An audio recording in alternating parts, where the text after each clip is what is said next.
You know what I mean? The mountain's always been there, but now you approach the mountain in a different way because you know you have direction. You know that, yeah, if you get lost, you'll find your way. You know that if you take a U-turn, doesn't matter. There'll be some way you'll get through. You know. And then there's these little tunnels that you have to go through that's really dark and it's like scary, you know, but you know that if you just continue, that there's going to be the end of that tunnel and you're going to see the light again. And that's what gives really, I feel, the stimulation of being alive, to feel that and to know that, yeah, that's where we get to just, yeah, have it all. Have it basically all, every moment, in every moment, not even one day at a time. Every breath, literally breathing it out and breathing it in. Yeah.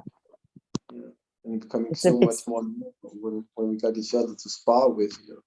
Yeah, it's such a beautiful description about the 4 core choices to be the predominant creative force of your life. You know, having to know what you're thinking, having to know what you are allowing yourself to speak into your life, yeah? Where you're giving the power, yeah? Where you're putting your focus. Where's the tension going? I mean, it's just like, it's the obvious, and it just comes to you. You don't have to go deep. You can see, you can just see it now. It's such the obvious, is, you know, somebody like keeps on humiliating you, for example, yeah? And this is the question I'm going to bring up now, because it's a question I like to get answers, because it's just fun. And this is why I'm here today. So that's the thing, when you realize when somebody's doing that and they know that it's humiliation, they know it. Yeah. So they know they're doing that. And they continue doing that. And so for as an outsider, you look at that and you go, okay, your behavior is the highest information. So you're showing me basically how and what you are, what you're feeling, what you're thinking, who you really are. You know, you're not that secure. You're not that confident. You know, obviously you got things that you need to work on. So, but then in another aspect, I look at it and I go, that's interesting. But what is it also doing it to me? What is it doing to me that I have this thing where I feel a little obviously uncomfortable.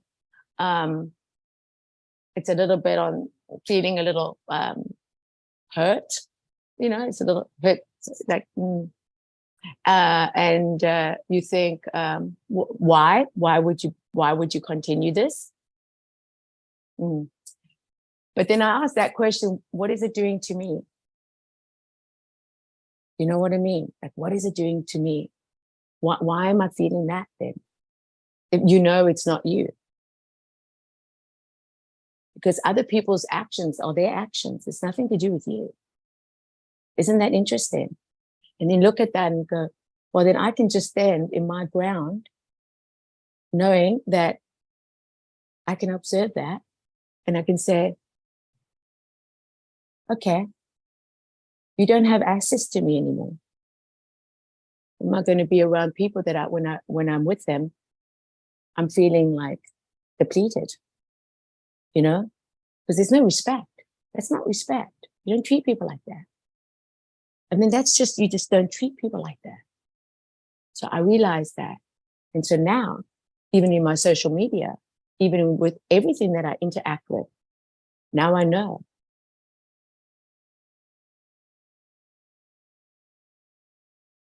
Because it's who the people I'm with that makes me know I'm in alignment to my feelings, to what I'm choosing, because it's a reflection.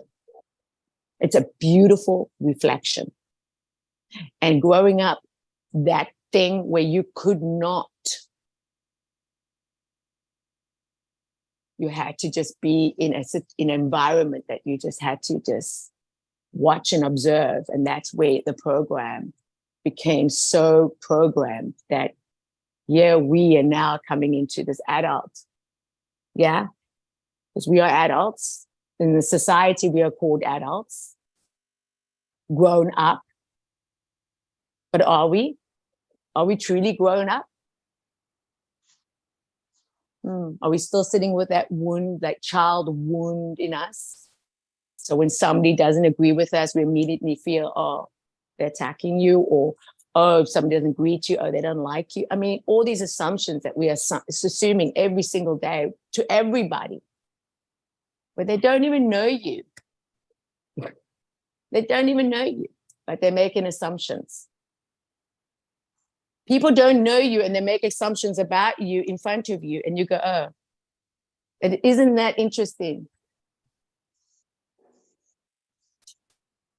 So what has come to me to realize that no matter what, people are always going to have assumptions. They're always going to have something, because that is just their lives reflecting through me and through you. And that's why when you rise your vibration, you're in a higher frequency. And that cannot be dropped, because that is who you are. So whoever comes with a low, demeaning, doubtful, meanful, hurtful, yeah, you got to look at that and say, no, not a victim. Yeah, I don't need to, consume and understand your thinking or even your actions. I know what I'm thinking, and I know my actions now. And isn't that just profoundly, because now you can actually see yourself as how you've always wanted to see yourself. But because of the wounds that you carried, that you never allowed to go, okay, I see you now, but let's now understand that we're not a victim. We're not a victim of our circumstances here. And this is where we rise up. And I really feel that, I rise up. I rise up to people that also are ready to also go deeper in healing, because I love healing, I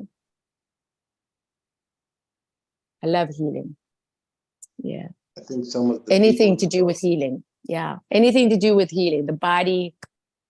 What was that, Chi? What did you say? oh, that's It me. was Heinz. Oh, I think Hein. I think some of the people you're talking about that are trying to bring you down is because they can't raise their frequency. So the only way they can feel more important than you is by bringing you down. That's the hurtful thing, I think. Yeah, And, my dogs are barking. So my dogs are barking. Must be right. It must be right, because when my dogs bark, then I know. Especially Rosie, because Rosie's my girl. She's my little Shih Tzu. Nikki. Okay, Rosie. Okay, we heard you now. She's barking. She's agreeing with you. Yeah. No, it's. Listen, it's just human nature, right? It's human nature, and I just feel that in life, what I have learned in my own life is to be happy for people. I mean, this is not being a martyr. It's not being, I want to be in your good shoes, or I'm trying to, say something that you want to hear. No. A heart is what a heart is. It's just wants to express the love. And I think, others will receive and others don't. But it's not about even the others that receive it anymore. It's me receiving it. You follow. And when I'm around people that I'm around and I feel that love, that's all that matters to me now. That's Nikki, all can that I add matters. something? Yes, please. Yes, I'm totally I agree with you. I just want to quote Charles Haanel from Master Key. He says that all powers is from within and is absolutely under your control. It comes through exact knowledge and by the voluntary exercises of exact principles. So it's, we have to exercise the truth. We have to And it doesn't matter what comes from outside. We don't have to take things personally, because the people there, what's outside is reflecting what's inside. But people say something, it just reflects how they are inside. Yeah, it's got nothing to do with you or me, or Yeah, it's no. how they are. Yeah. Oh, gee, that's such a lovely confirmation. That's such a beautiful confirmation that, Power comes from within. Yeah. Yeah, Just to speak your stand your truth. ground. Yeah. Speak your truth, exactly. Oh my God. To speak your truth, it's almost like, feels like, yeah, before it was like a war for me, to speak my truth.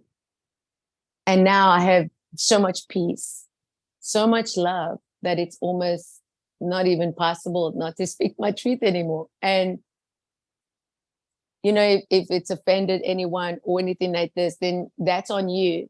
And I love you for that, because it's you to know why that offending you. Yeah. And what is it really triggering? Like we say, the charge trigger. Yeah. What is really the charge trigger? Because I realize it's you just versing you now. It's nobody else. It's just mirroring each other. This is why when we come together like this, we're mirroring each other to reflect of what we are seeking, or what we actually unconsciously going through. And it's just the obvious that comes up. And this is why the sessions are so vitally important, because it brings everybody together. You follow? It's just a beautiful way of expressing, of choosing. Yes, exactly. And a new way of what is our real truth. And our truth is that. Yeah. Yeah. And So the it's opposite beautiful. The opposite of assumption is clarity, right? I love that. And It's don't we get a knowing. lot? Yeah. Oh, that's it. See, that's the clarity that we sometimes get out of the sessions. Some people, I can speak personally. When the clarity just is when you have that, and you go, wow, and it's just maybe one word. It could be the word of the day even. Isn't that interesting? And it can take you through the day, and you go, wow, that's my word. And the word just pops up everywhere. Like inspiring. The other day I was inspired. I mean, I never even left the session, and I was inspired by Alison, Emily. I was inspired by everybody. Don't get, there's no one particular here. But as for me, as a woman, I'm speaking, I got inspired by another woman, that's Alison, that spoke beautifully into my life. And then I had Emily, like, wow, they came right in the end of the call when I had to get off. But I had that moment with her and seeing me, you know what I mean? Like, yeah, I saw with queens, I saw with people that are deeply rooted, in their feminine, but also in their masculine, and they can just like go on their dragons and just fly. Yeah. Because they're all about exploring. They're all about healing. They're nurturing, motherly love. A mother's love is vitally important. The earth is mothery. We need motherly love. Yeah. Not everybody has the love that we grew up with, huh? Not everyone has love the way you think they had love. Yeah. So it's the love that is the first that needs to be rooted down, right down to the bottoms of your feet. Yeah. The love, that love. And then to actually show that love, because that is what people are seeking. They never received it. We all had different realities growing up. Even my own siblings. I have 4 siblings. We all grew up differently. I mean, we grew up the same, but we had different realities. We had different experiences. And only later it comes out, because later on you start asking the questions. And that question comes with a question mark, because if you weren't allowed to ask, how could you receive? If you weren't allowed to speak, how can you know that it will be open for you? It didn't matter how many times The door was shut. It was closed. But when you know that you can speak, yeah, there you go. There it starts. It's becoming the best version of oneself. You through become, that's it. It's just it's just what comes. It's nothing you need to do because you've got it already, everything in you. the best version of oneself brings the best out in others. Hallelujah, Hans. And you know what's even, to me, that's so right now, having to have this knowing, and to be able to be here, right now, because this is where I am. I'm here now. I'm not somewhere else. Okay, I'm here. I'm present. And I honor this. I honor. It's like I don't even know how to express it anymore. Heinz and I, we had thousands of hours, talking back and forth, and we call it mental kung fu. It's exercise, mental exercise. And it's called what? We call it mental kung fu. Mental control. Like, mental kung fu. Martial arts, mental martial arts. Oh, I love that. This is. I did martial arts. Did you know that? Yeah, when we talking like this, when we are, this is like an exercise. Yes. Yeah. Can you share it? That's what. And we had thousands of hours, talking like this, like we do it right now. It's so valuable. It's it's empowering us, to reflect on each other. And yeah, so it's a good place to be, and I'm grateful for being here. So thank you for sharing. Yeah, I love it. Yeah, thank you. Thank you. A lot of wax on, wax off, wax on, wax off. Amen. I know, right? It's like from the Karate Kid. Yeah, you remember? Exactly. You remember Yeah. he was like polishing the car, right? And he was going like, and he said, no, do it like this. And he was like, oh, you're kidding me. I'm freaking polishing the freaking car. Like, and he got really frustrated when he was polishing the car because he said, I'm supposed to be doing, the whole fancy moves, but he got him to do the basics, real basics, and he was like, frustrated, but he had to hold that because he had to trust. Because if he was going to be trained by him, he had to do it in a way that he needed to trust and know whatever he's doing is exactly what he needs to do. And what happened in the end, all of the moves became, as he allowed himself to go back and say, oh, that move was that time when I had to polish the car. And the other time he had to do something else. And he said, oh, that's how the kick, and it all came together. See, the structure of integrity, the structure of intention, everything had its time. And you're thinking you're wasting your time because it's so frustrating. But it's the frustration that actually you realize that is where change is happening. That's where change is really happening. It's never too late to change. Many of the martial arts masters are real calm people also. They Amen. It's so within themselves to have self-control and self-realize. Yeah, it's so beautiful because it's just so beautiful. We are, the human it's amazing. I mean, let's just give us credit here. We're just freaking amazing. We are like wired and put together. It's just perfectly. And it's just wonderful. It's wonderful. Yeah. It's wonderful.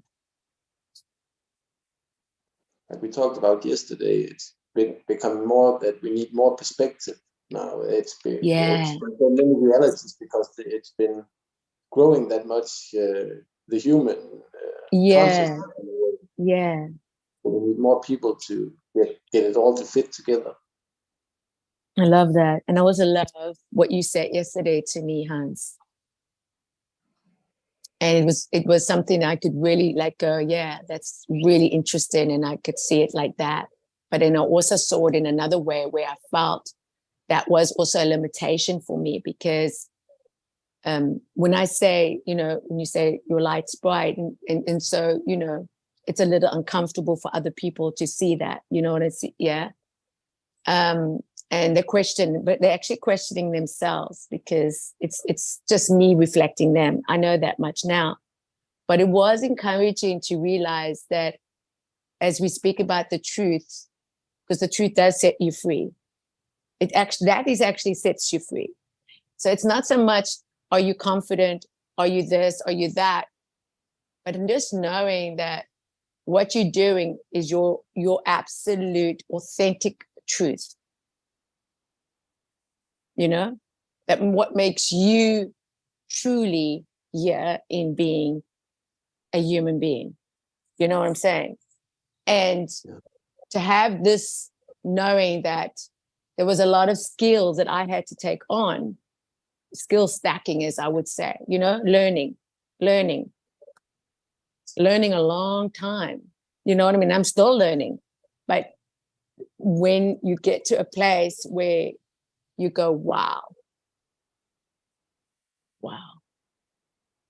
this is what I created. Just the people in my life.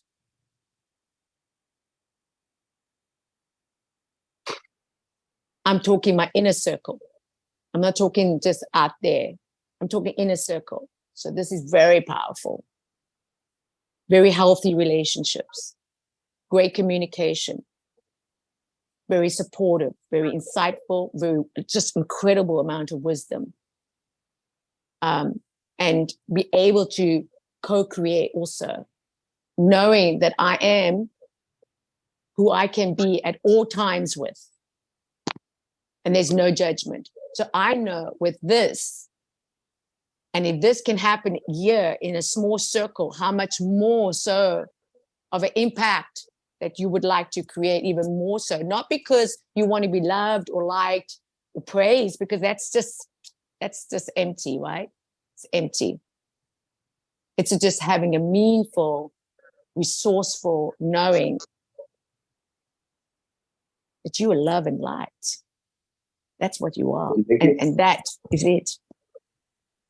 Yeah. Nikki, you said you had 4 siblings. How many boys, how many girls? Oh, I have one son.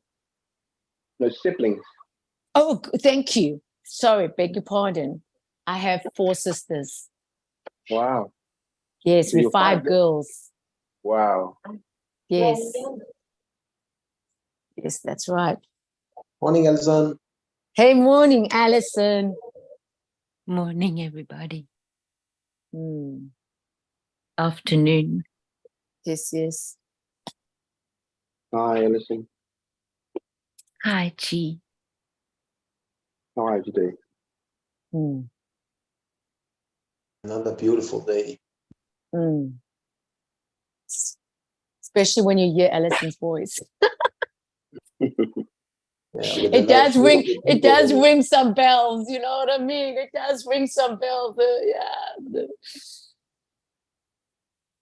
Yeah. Good morning, Alison. Yeah. Morning, Jesse. Bells. Joys.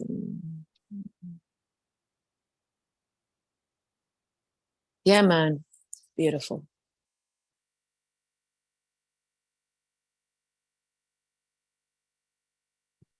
So you said you had one son, Nikki. How old? Pardon me? How old is your son? Oh, he's 14 years old. 14. Yes. Beautiful. Yes. What is his name? His name is Charles. Charles. Beautiful. Yes, King Charles. King Charles. No, he's king now. He's king. No, he was a prince. He was a prince. But now he's become king. Oh, he's king. Oh, he's truly king. Yeah. Awesome.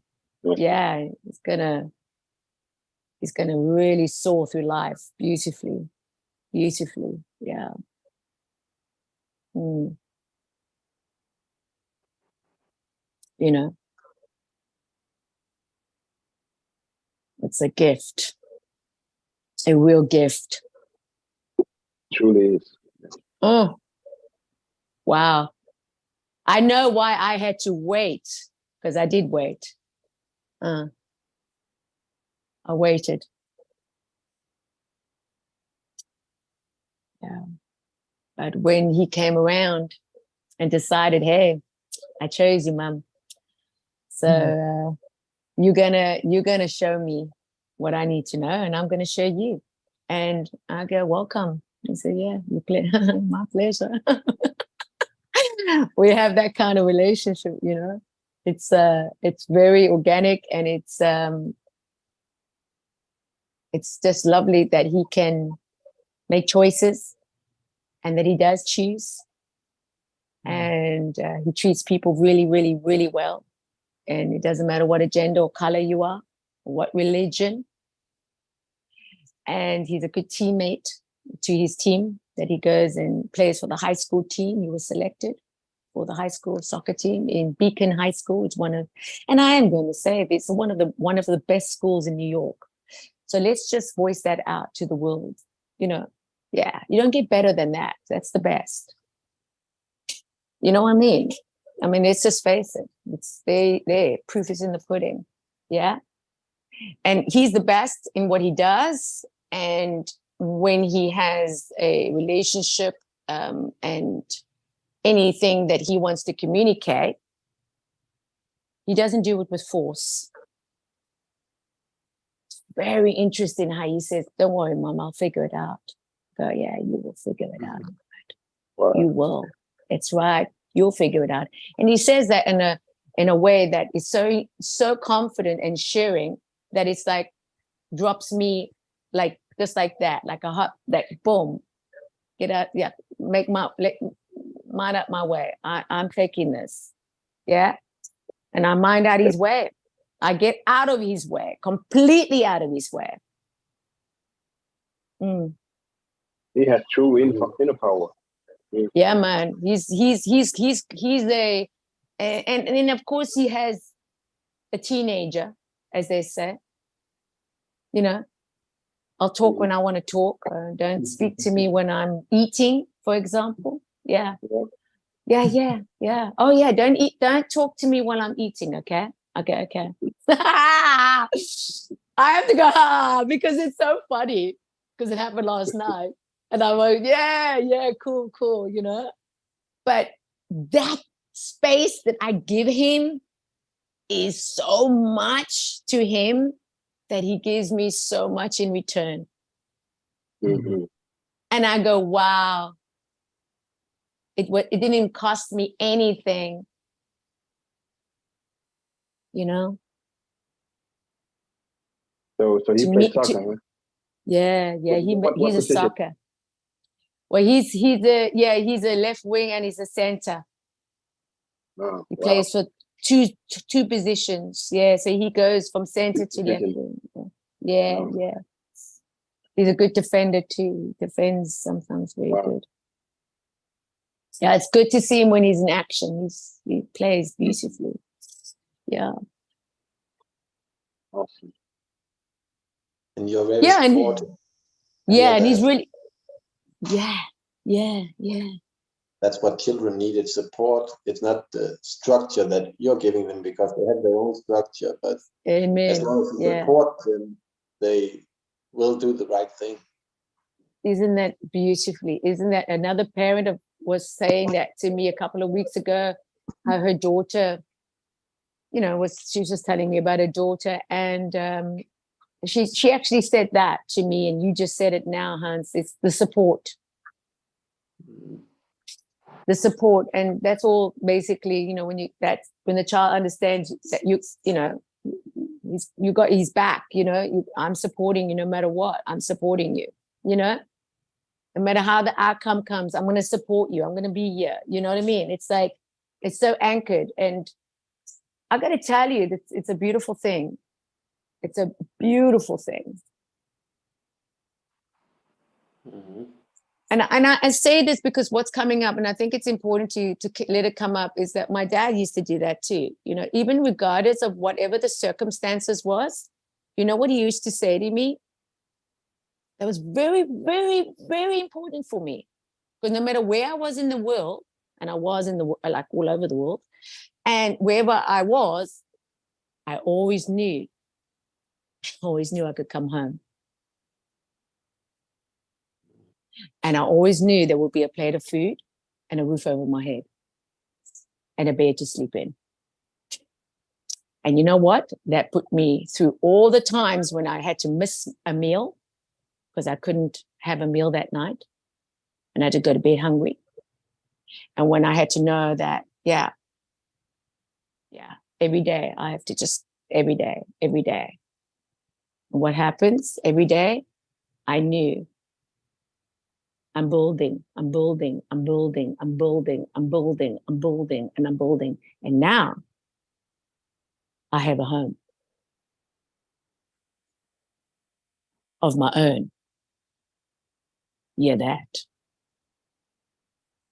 And rent, it's bought. Wow.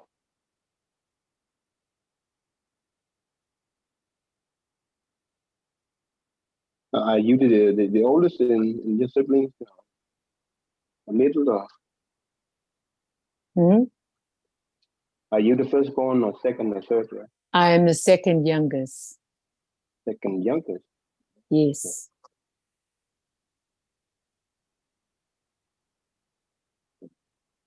That tells a lot. What's that? That tells a lot. You have three big sisters. Oh, I had 3 big sisters and had 1 younger sister. Yeah. Yeah. Very grateful for them. Very grateful. Yeah. Oh, yeah. Oh, yeah. And you know what's so beautiful? That I can truly say that each and every single sister are phenomenal mothers. You couldn't get better mothers. And it's amazing. Because I have beautiful relationships with my nieces and nephews, each and every one of them. And yeah. Thank you for sharing with me. No, thank you. No, it's just. I love it. It's good. Yeah, it's good to share. You learn so much from stories, right? from life story. Oh yeah, it doesn't get real than that. Your life is your own testimonial. And when you know that you've written the story, that's all that matters, because you get to say how you want it now. And it doesn't matter what story you came from, you can rewrite every single day. Exactly. Because you're a masterpiece. So true. You're a masterpiece.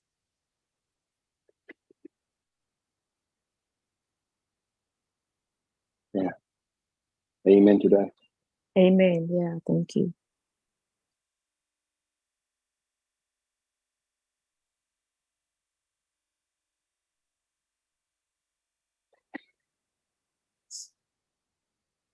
So you moved to New York all by yourself? Yes. Do you have your siblings? Okay. Yes. Wow. And which town do you come from in South Africa? Cape Town. Cape Town. Wow. One big city or another. Yes. Well, yeah, you could say that. I would like to think Cape Town is the big city, but when you come to New York, I think that's the Big Apple. You realize you came from a village. But not really, because if anyone does go to Cape Town, it's beautiful. It's beautiful. South Africa is beautiful. Okay. Let me not go there with our white beaches and our mountains and everything, and the culture and the food and the people and the heart and it's the dance and the music. We have Yeah, it's down to the roots of Africa, man. And let me tell you, it's beautiful, just colorful. Weather's gorgeous. Yeah, even in the winter, it doesn't matter. Beautiful.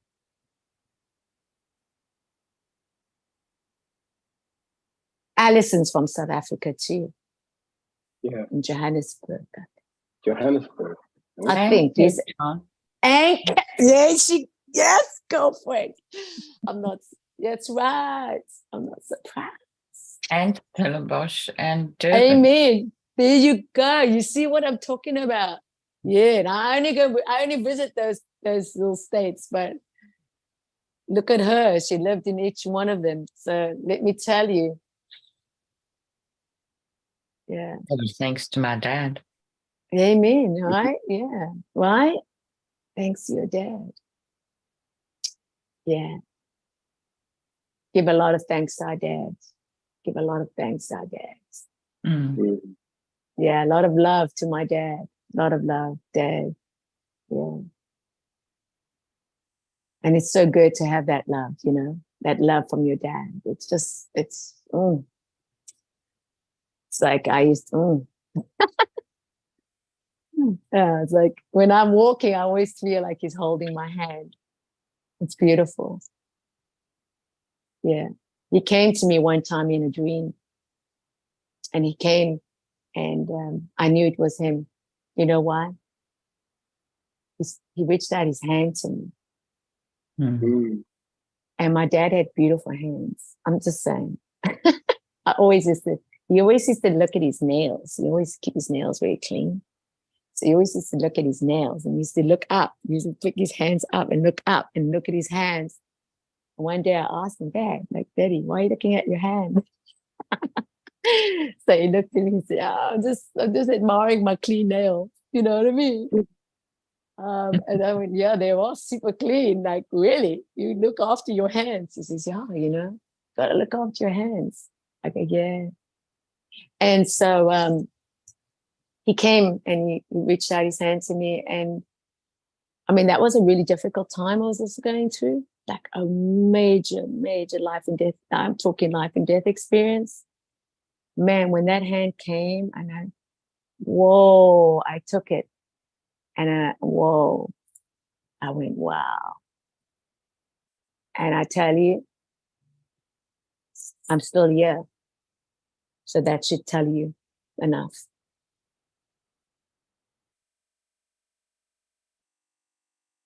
So even when he wasn't here, he supported me in my dream.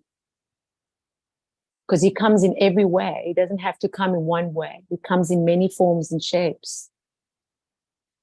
And when you know, you'll know, because it will just, in every being in you, you will know this is your truth. This is true. You don't need to hear it. You would not need to hear it any more than just that one time.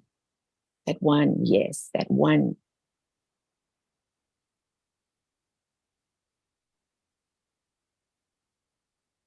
So yeah, it's very good. Thank you.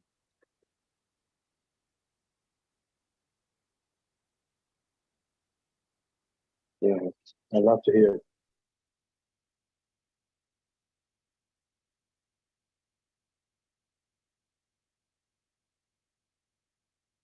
So we passed away, huh?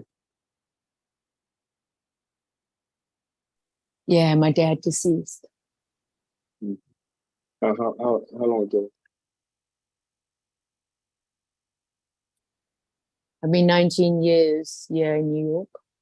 19. Yeah, so that would be 19 years ago. So you moved Because after he passed away. The reason why is that he was at home being nursed by my mother and another nurse, because he wanted to be at home when he died. And the day that we got the call, I knew because I was already in my car. So I said to my sister, I'm on my way. I'm on the highway. So I'm going to be there in like 20 minutes. Because she said, you got to come quick now. You know, today is the day. Today is the day that daddy's going to die. Right? And so that was deep, eh? That was, I'll never forget that ride going there. But all I knew is that I said, I've prepared myself for this, you know, and thank you for allowing me to prepare myself, because I wanted to let my father know the impact that he's done in my life. It was very important to me for letting him know, because I knew how hard he worked. I knew how hard he actually did try. And I knew that also he had his things that set him back. Yeah. And so that caused a lot of frustration to him. And he took it out on his wife and kids. Right? But when I was riding, it was the most beautiful thing that came to me. And why I say I love flowers, Chi, why maybe I love the garden, because I really, that's my place I love to be. Because my father was a gardener. And the way to connect to my father was to be in the garden with him. Wow. And he loved roses, red roses, pink roses, orange roses, purple roses, all kinds of colors. He loved roses. And when I was riding, I could say to him when I got there,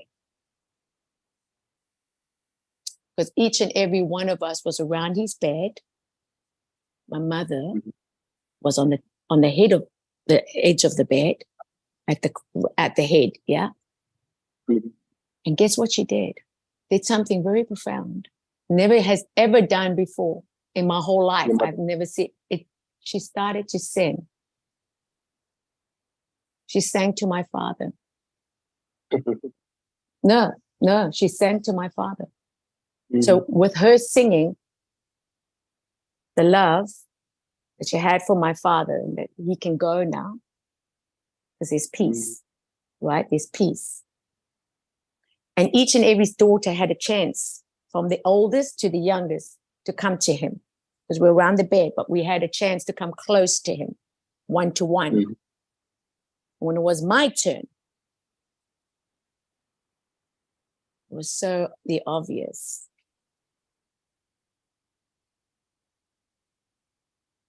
It was such the obvious to say to him, thank you that you were my rose. Wow. That you symboled love, because the red we symbol as love.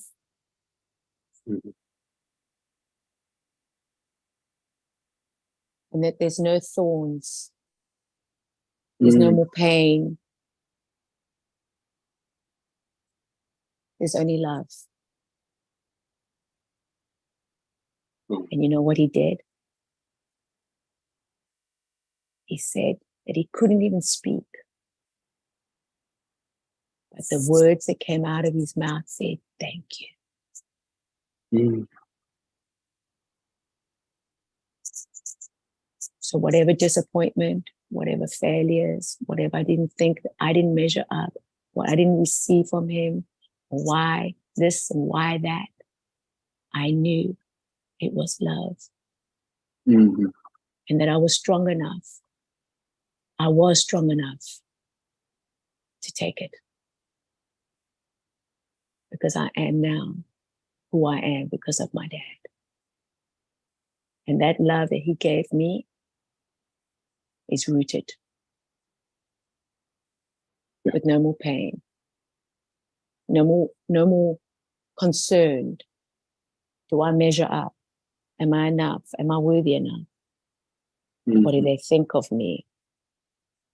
No, that's all opinionating. It's all your opinion and your freaking idea of me. With me, the light shines, baby. The light comes now. Light comes. Just like your light comes, my light comes. because I can't shine by myself. I need others. You know, the sky full of stars. We're all stars. We're all light. We all come from that love. That love, that unspeakable love, that love that's unconditional, that love, no matter what, will pull you through the darkest times of your life. That love will shine through you and you will rise stronger because of that.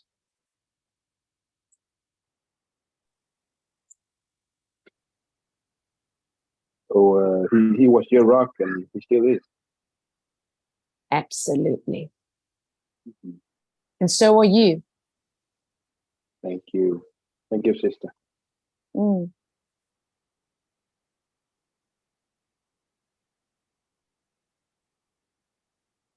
So are you. Thank you. Beautiful Brother. story.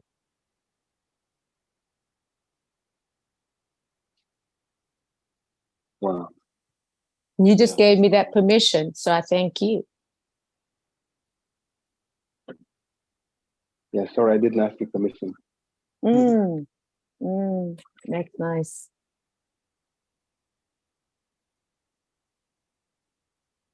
Mm.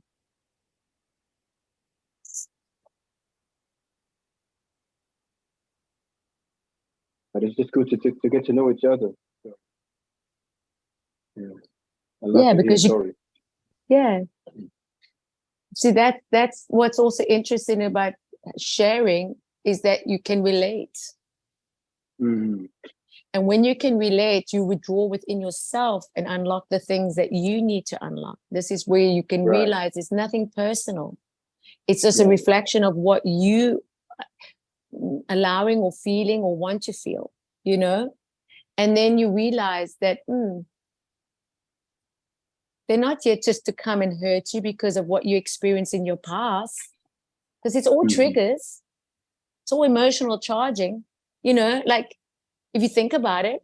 And that's when you have Yeah. to pause and say, what's the intention here? Is it, you know, I see you angry. I see you angry, right? So, okay, you're angry. What are you angry about? Person's not, you know, in a level of trying to explain that. You've got to give that understanding, because sometimes it takes maturity. It takes you to have your, you know, big pants on and go, okay, I'm not going to react because you're angry. My dog got sick this morning, really badly sick on all my duvet. Really? And then I just realized that somebody got really upset about that, just in general, just because of response. But my little girl, my little doggy, she thinks that she did something really bad now because she just got sick. She got sick. And I looked at her, I picked her up. I said, no one's upset with you. It's okay. Mom, you'll take care of it. Yeah. And I stroked her and gave her kisses. Said, it's okay. You just got sick. I'm so sorry you got sick. Yes. You know, don't make a big deal of it. Yeah. It's just got sick. Just got sick. Just got, you know, how would we want to, you know, handle that? What kind of dog is it? It's a Shih Tzu. Shih Little Tzu. Shih Tzu. Ah, She I got only three- weighs I got 10 three- pounds. I got three Yeah. myself. Oh, I I got three love them. Shih Tzu. They're so smart. And you know, you pick Yeah. her up and she's my girl. She's just my dog because she's my girl, you know. And How old is she? Bouncy, she's 7. Yeah. Bouncy's 9. She's a Maltese. White Maltese. And my Shih Tzu is a black and white. Mhm. And she's very cute. And she's snazzy and she knows it. What's her name? Her name's Rosie. Rosie. Yeah. Isn't that Angel. interesting? Dad. Yeah, Rosie. A lot of Rosie. roses are coming up today, aren't they? Mm. I wonder where that came from. Mhm. Yeah. Love you guys. You're the awesome. You're the best. Let's go. Love you, Nikki.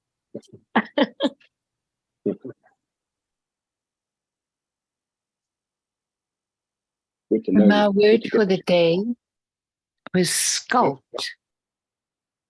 Sorry? And my word for the day was sculpt. Sculpting like a Sculpt. sculpture. Okay, okay, Mhm. yeah. And that's what I was hearing as Nikki and Chi were speaking and exchanging their affection and their perceptions and their experiences. Mm. It was really quite lovely. Thank you. Thank you, Alison. Thank you, Alison, for your feedback. And that's what I love about being here. Truly love Sculpture. being here. Because you don't Yes, sculpture. know. Yeah, the sculpting. That's it. Yeah, sculpturing a masterpiece. Mm-hmm. That's right. Nikki said that in the beginning. We are our own masterpiece, right? Mm.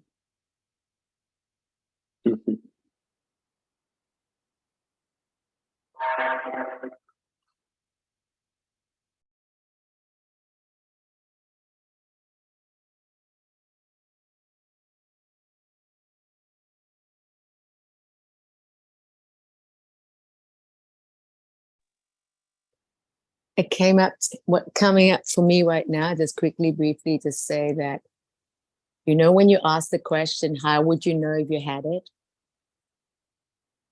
You know that question that we give ourselves? Like, how would you know if you had that? How would it show Mm. up?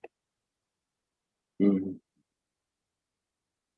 How would you know if you had that? How would it show up? What will you be doing? Who will you be doing it with? How would you know that you know? You're not self-guessing yourself. You're not self-doubting, yeah? Just that satisfaction. That's the satisfaction I know now. What I know now. Right. It doesn't get any more powerful than this. Mm.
Morning, Pascal.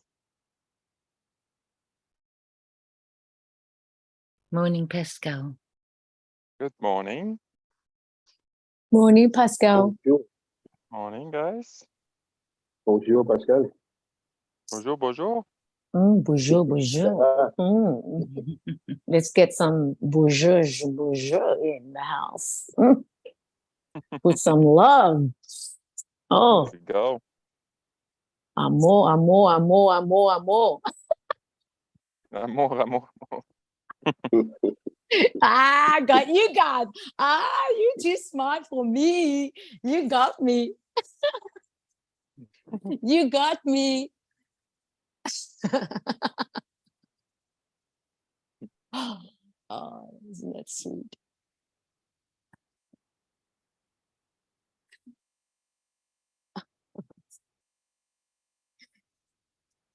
No, if people didn't get that, then they missed out because it was good.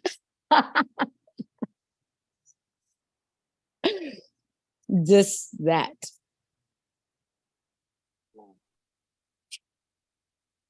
Yeah. But I think Pastor, you got it, right? Hans got it. Hans got it definitely. Hans Oh, got yeah. it definitely. I know that much. Pascal, I think he's got it.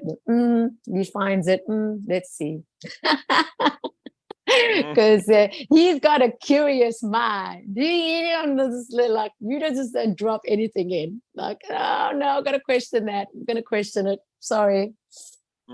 I'll give you an answer later, but right now, I'm sitting on it. No, you got it. I know you got it. It's fabulous. You know me well. Oh fuck. Oh, excuse me. Yes. I didn't mean to Oh, fuck. F-word bomb you, but it was just like perfectly said. I couldn't help saying it in a way. Go, yeah. And it's so good. It's so good. Yeah. Yeah, it's beautiful actually. And it's interesting because it brings a lot of flavor. You know what I mean? It spikes things up because, yeah, not so much a challenge. It's not a challenge. It's just an invitation. I like that because it's not a threat. It's very obliging. It's very witty. It's got humor. It's fun. You know, it's like, oh, really? Yeah, check it out. Okay, cool. I'll check it out. And then it's like, boom, just what I needed at that moment just to go even further. You know what I mean? Like further. And not everybody can take you there. But when you got somebody that can actually take you there, oh, go on the ride, baby.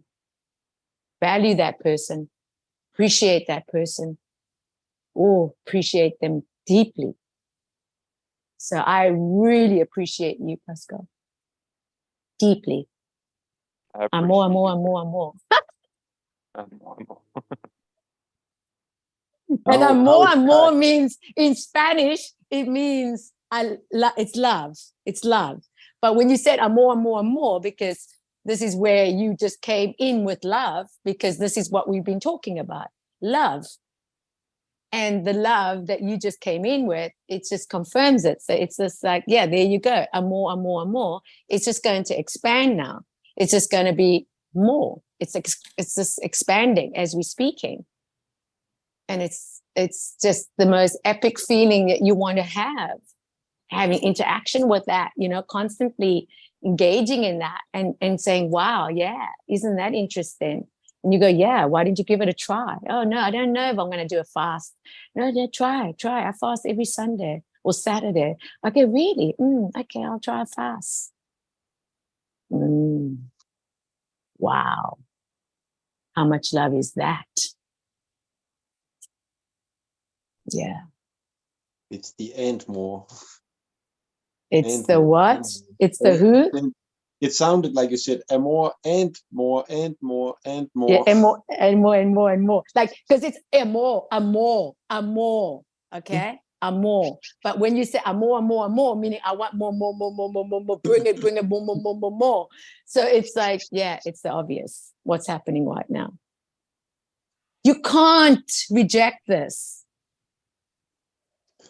You're just rejecting yourself if you reject this. This is That a was a pure great- self-rejection. You either receive it with an open heart and get so freaking excited about it and say, yes, yes. This is what is the vibrational feeling you want to feel through your whole body. And yes, you can't have it 24/7, but who says you can't? If it's a part of you, Yes. you are it. You're Yeah. love.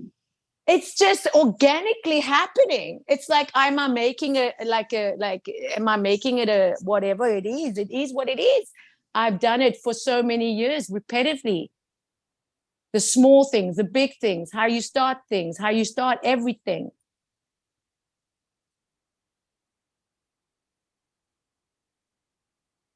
Mm. Yeah. Morning, Craig. Oh, morning, Craig.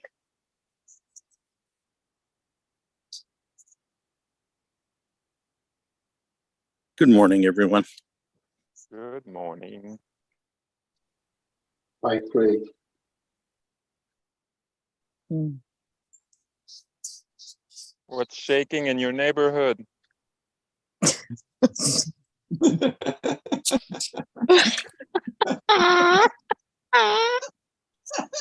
What's that again?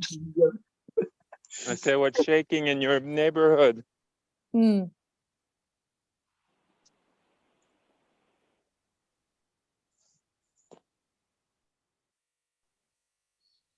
What's shaking in my neighborhood? Mhm. Not an awful lot. No.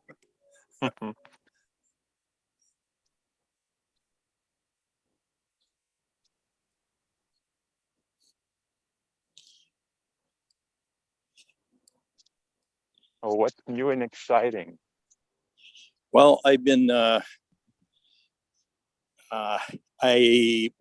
put it this way. I just went through what I believe to be is my last court appearance that I have to make. And what's interesting is the last few weeks I've been gearing up to go back to Oregon. And so, yeah, it's time. And I don't know what the heck that means, but I know it's time.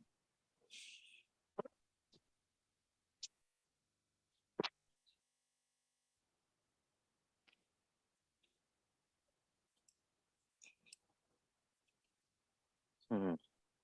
Yeah. Interesting thing is,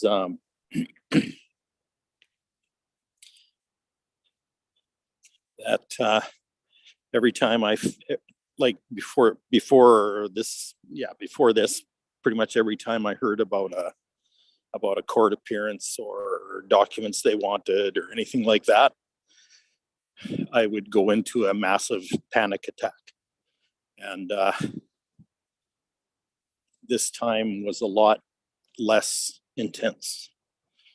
So Oh, I got some, nice. yeah, exactly. So I got some good feedback around that, and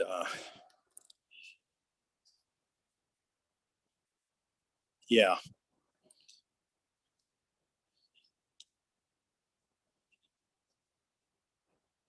I can't really explain how intense it's been, but it's yeah.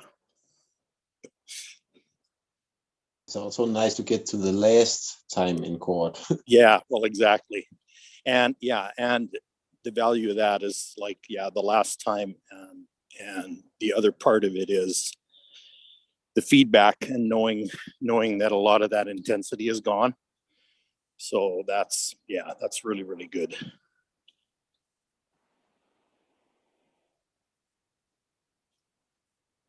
Yeah, to feel the shift. Yep. Yeah. Yeah. Feel the difference, right? The Mhm. difference in intensity. Yeah. Yeah. I mean, I still needed some serious help to get through it, but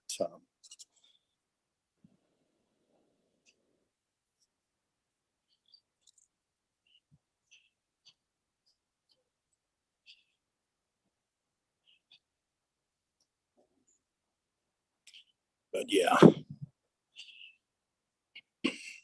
You got through it. Yep.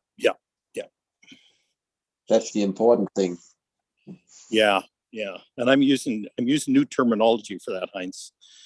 Lived through. Yeah. And when you reach the end of that, you can start with a new beginning of something new. Yeah, yeah. Like that's what's come up for me in the last few years about about these major crises that we go through. It's like it has to be lived through to some kind of completion, and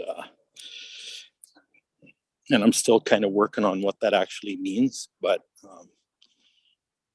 that's my new language for it, is actually living through it. And getting out on the other side even stronger, more knowledge. Right, exactly. Yeah, because these things that were set up to live through like that are very intentional, because they create the new, that creates the new you that's actually equipped to live the rest of your life, and also to to help others people live through what they're assigned to live through as well. So yeah, I'm really happy for you that you got through to the end, lived through it. yes, thank you.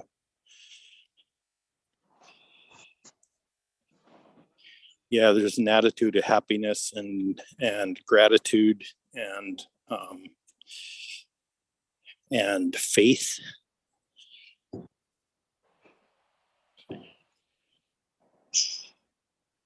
that's been established. It's a power that I can move forward with.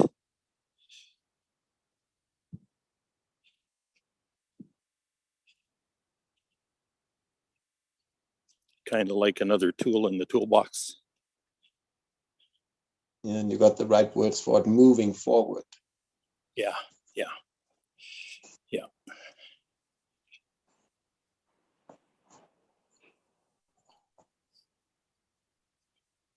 So where are you now, if you're not in Oregon and you're thinking about Oregon? Yeah, I'm in Arizona at the moment.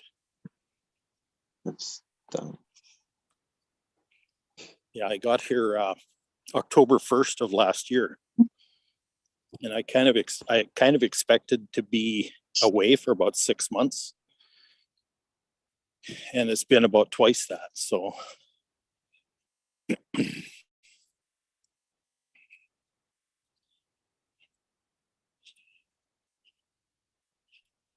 Afternoon, Ian. Afternoon, morning, everyone. Hello, How hello. are you? Hello. Hello, my loves. Hello. Afternoon, Ian. Good afternoon. Much love. Mm.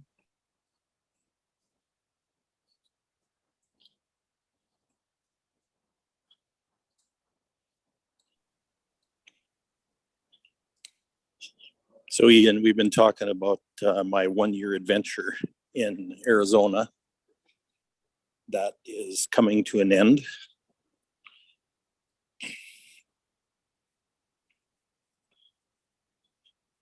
It's going to be a great climate change then. Arizona is south and Oregon is more north, right? Well, yeah, what's really weird is since I've been here, the weather's been really bizarre. Like in December and January, it was raining quite a bit, which hardly ever happens. And then we just lived through the hottest summer in record. Oof. Oh, wow. So like average temperature has been 110 every day. And it's Ugh. been like that since the middle of June. That's hot. Yeah. It's 38 right now, so I'm bringing a little coolness. Yep. Yeah, it's starting to cool off now. Like I don't think it even hit 100 yesterday. So yeah, which is kind of nice now. But you know, the cool thing is I've been out walking at 5 a.m. before the sun comes up. And Yeah. that's the coolest part of the day. So it's a really good time to walk and all that. So Mhm. here I am doing it. So, and spending a few hours with you guys. So that's been good. Great start for the day. Yeah. Getting walk in nature and enjoy it. Yeah. Watching Yeah. the sun go up, listening to the animal wake up. I'm just passing a palm tree that has a cactus growing out of the side of it. What?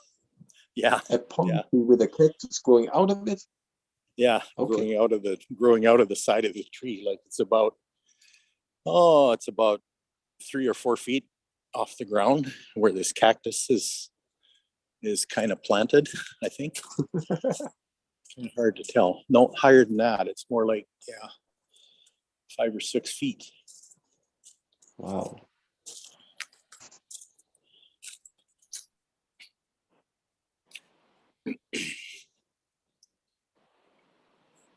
That can't be normal. It's a hybrid tree. Yeah. Mm. Yeah. Yeah. I don't know how that cactus got planted there, but it's been there for a while. I actually talked to the guy that owned the house a few days ago. It was kind of interesting. Said it was like that when he moved in. So Wow. it's probably been there for a while.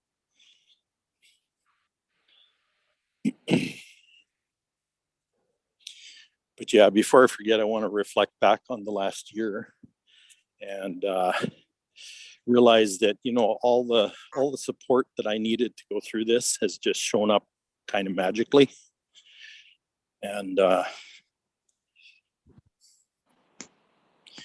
you know, part of it has been this call that we do every day. For me, that's been extremely supportive to the point where I've attended pretty much every single one of them. And so I appreciate all you people big time. And you know, another thing's kind of interesting is I was in an automobile accident about 3.5 years ago, just before everything shut down for COVID. And it turns out part of that accident was a traumatic brain injury that kind of makes it difficult for me to organize things and to sort or organize and that kind of stuff. And so there's a lot of things I need to organize on my way back to, or before I leave for Salem, and kind of figure things out and find a place to stay and other things like that. And you know, I even have help and support around doing that right now, which is really amazing to me as well.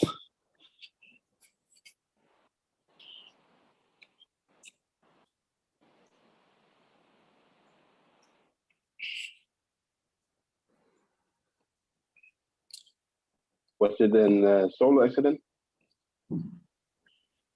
Say again? Was it a solo accident? All by yourself? Solo accident. The car? Yeah, it was just me in the car. With Mhm. Another car broadsided me. I was in the middle of the road, and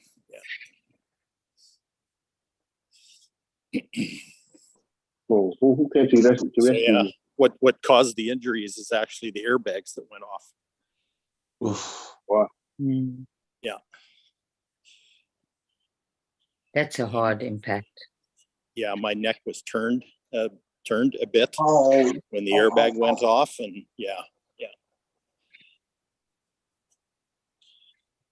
So how long were you hospitalized? How long was I what? Hospitalized.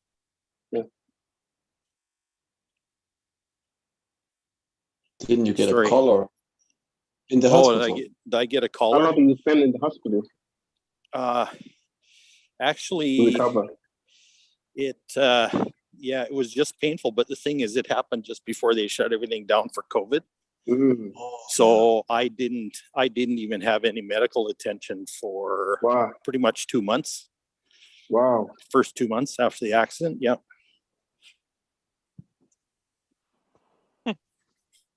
Oh, that's hard, man. Yeah. Yeah. And then I didn't even get a proper diagnosis until about 2.5 Wow. years later. Wow. Yeah. Medical system in the US is just totally screwed, man, especially for things like auto accidents. Mm. Like somehow, I don't know why the government lets them do this, but insurance companies can put a limit on the amount that they pay out Wow. for anything. I don't know why they can do that, but they do. And so, yeah, I spent about $60,000 in medical expenses and never got reimbursed for them. Wow. And that was before I even got a diagnosis. Yeah. Insane. Yeah. And I went love to a you, I'm with you, chiropractor man. for a year, and he was kind of doing his thing, but they like doing that because the insurance pays them. Oh. So he wasn't really into getting me better. He was just into making sure that I was there every week. And he was getting paid. So, You're really yeah. lucky to be in the UK. What's that? You're really lucky to be in the UK because all my medical's covered, all my prescriptions, I don't have to pay for anything.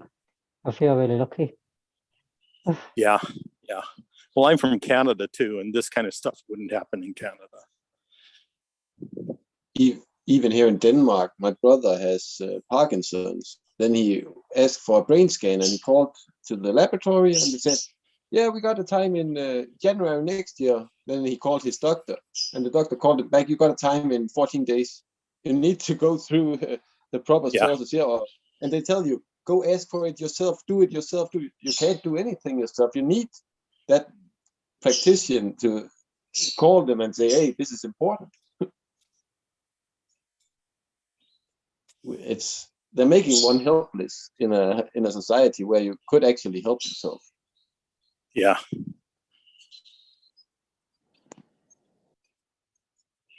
Yeah. You need Well, more that's what support it's for like in a country where all medicine is for profit, right? There's no nonprofit medicine here. Well, there isn't really in Canada either, Craig. The system here has broken down completely. What happened to you could easily have happened here because the wait times now are, I mean, it's insane. Yeah. You can wait up to a year to get into a specialist when you've had a scan that says the likelihood of your cyst is that it's cancerous. Yes. So it's not just the US anymore, I'm afraid. Yeah. But I lived there 45 years too. So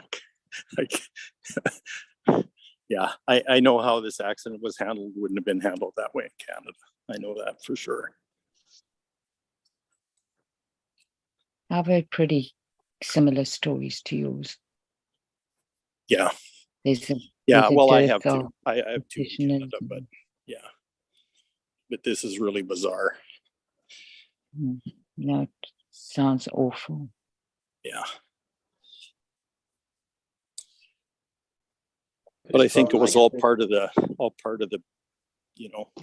life's intelligence. Like you said, it's all about the profit. Who can make money of it? Yeah. Well, that's how the system is set up. But what I'm saying as my own experience is about life's intelligence.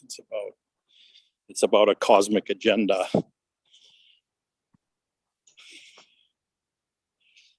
Where everything that I've experienced had a real reason behind it. Multiple reasons behind it.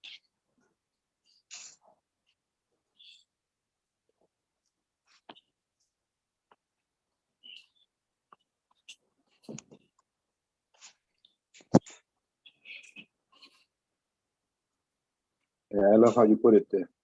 Cosmic agenda. Well, I'm starting to believe that I'm going to end up healing myself energetically. Right.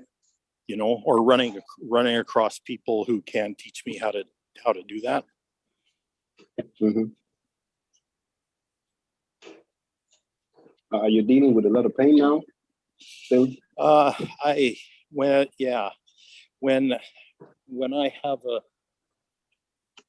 When I have a crisis of some kind,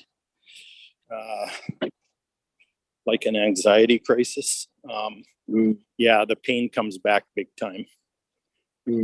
So yeah, I had, on this last weekend, I was under pressure to get some stuff done before my roommate came home, and by the end of that day, I could barely even walk. So Wow. yeah. So The it's more you kind of think, interesting. the more pressure builds up.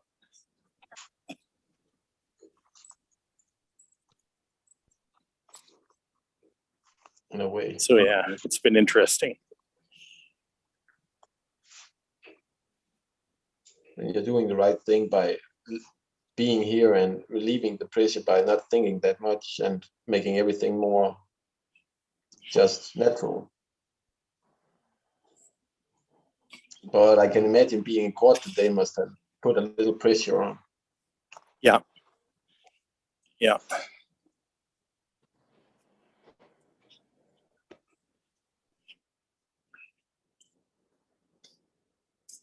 Well, yeah, and my own experience is helping me understand things like the survival instinct, the fight or flight response.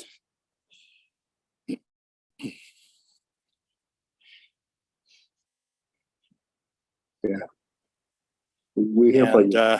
Yeah, today's so-called science refers to that as a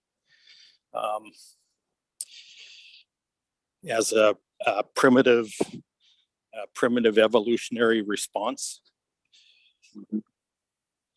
But I don't believe that anymore. I believe now that it was an adaptation.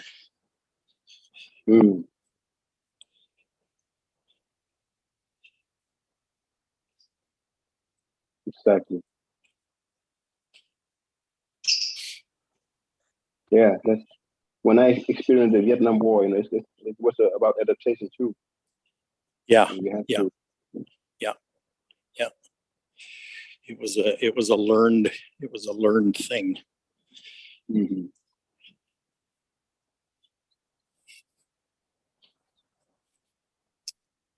I know I'm disturbing. I just wanted to say thank you this morning and good afternoon.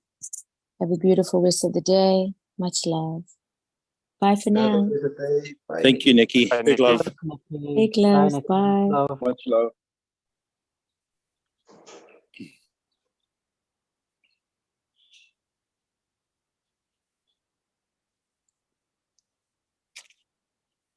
So you're from Oregon, great.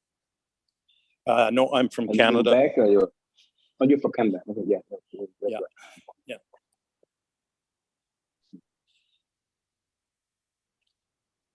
So you're moving closer to Canada.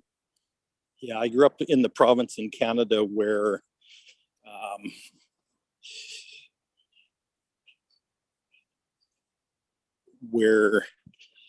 national government supported healthcare was actually invented. And I think they passed the bill about 6 months before I was born.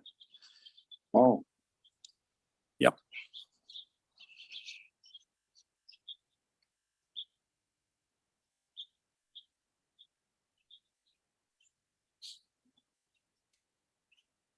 Oh. I can't imagine how it is. Because in Denmark we have everything taken care of. Yeah.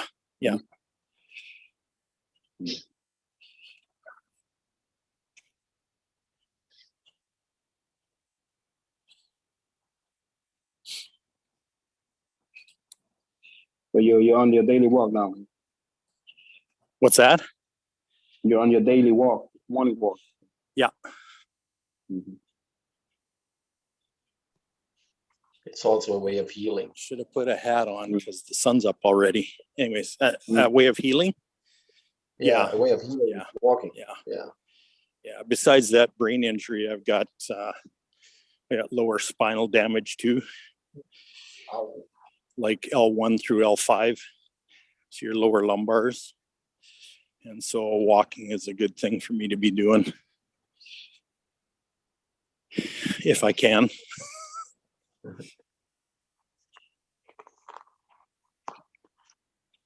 And you get to see the morning sun and the last of the stars and everything. Yeah, exactly.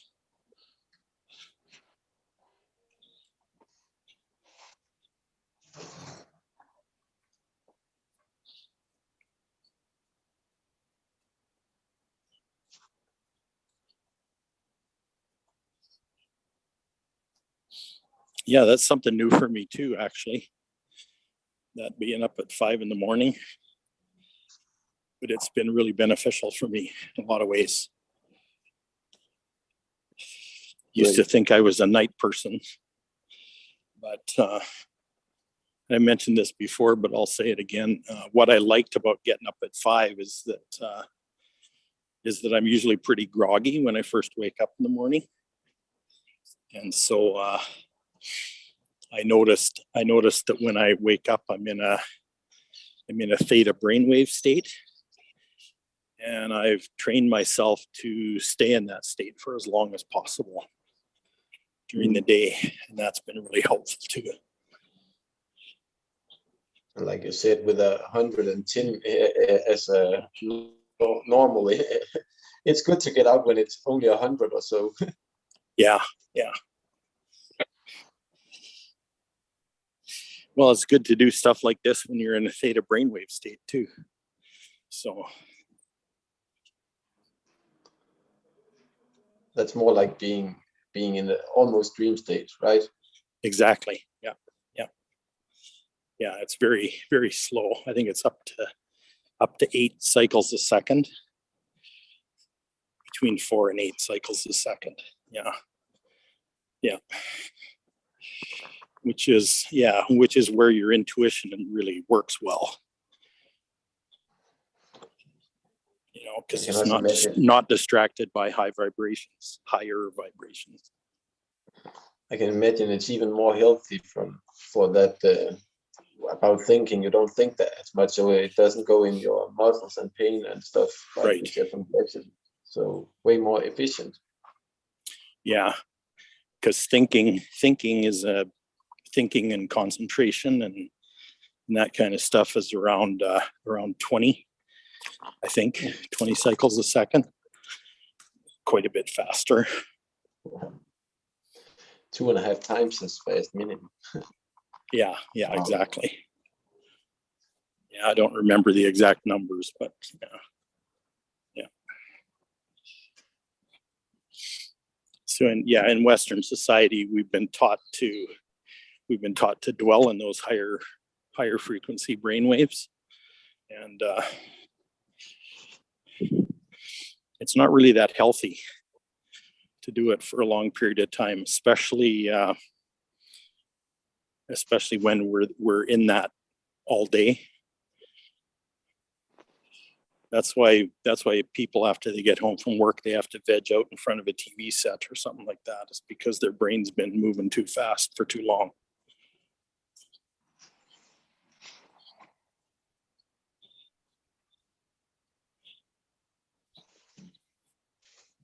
This is the stuff we should be taught in school. Yeah, well, we've been taught and encouraged to act like that, though. You get awarded for thinking more and more in school, but you should actually be awarded for slowing down.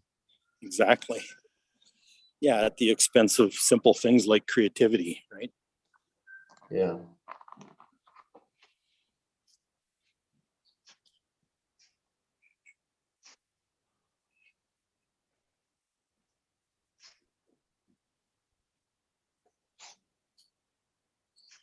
You know, all of us in the room here today know how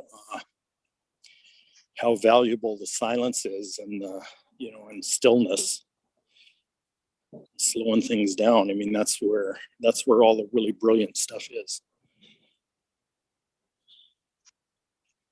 Where clarity exists. Exactly, clarity exists. Yeah.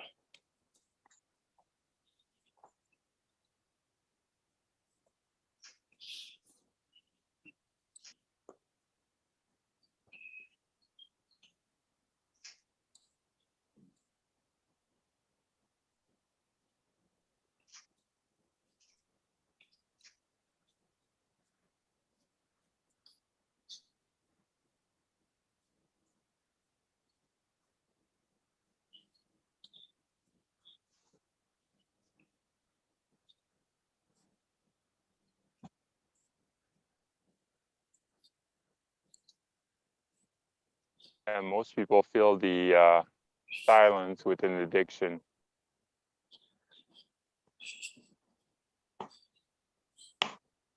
It's uncomfortable. Yeah, addictions tend to be a higher frequency brainwave that you get stuck in, sort of.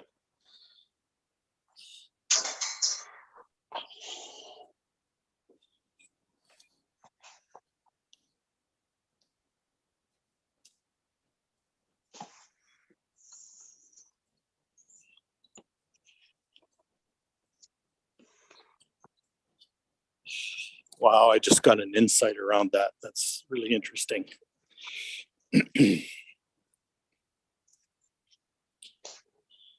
Let's see.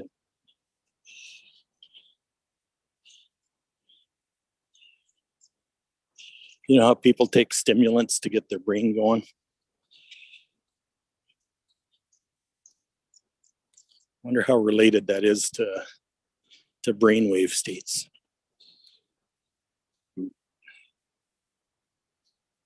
Well, I've seen a study on LSD that it actually slows down the blood pressure. So if you give it to schizophrenic, they actually turn normal.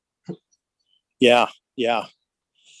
That's a good example, actually, where I'm going with this, because like what I just wondered about is depression. Get into a state of depression, that might be a physiological attempt by the body to actually slow down your brainwave state. Yeah, way too much info to compute. Yeah. And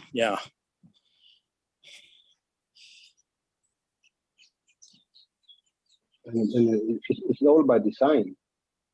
Yeah, and it shows up as a certain kind of non-responsiveness or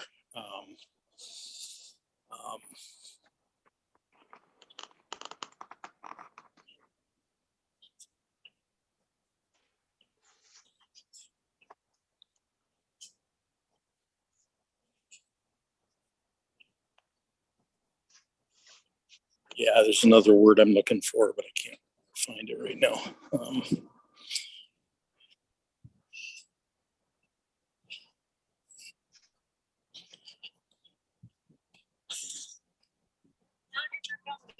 Good morning. Thank you, sir.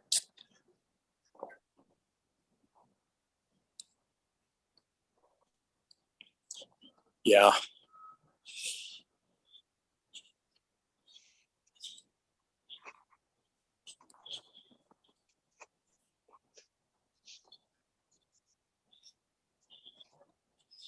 Yeah, you know, that's interesting because psychology considers an inability to concentrate to be a disorder. And I'm coming to believe that it's actually a superpower. Yeah. Yes.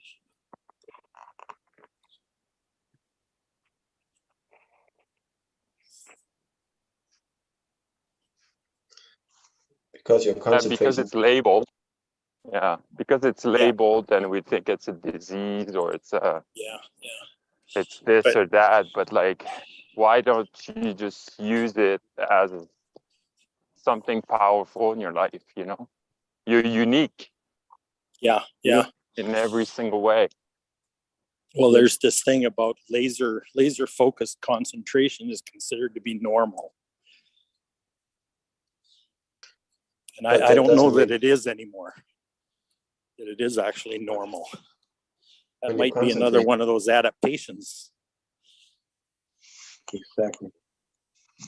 When you concentrate, it doesn't make the subconscious stop thinking anyway.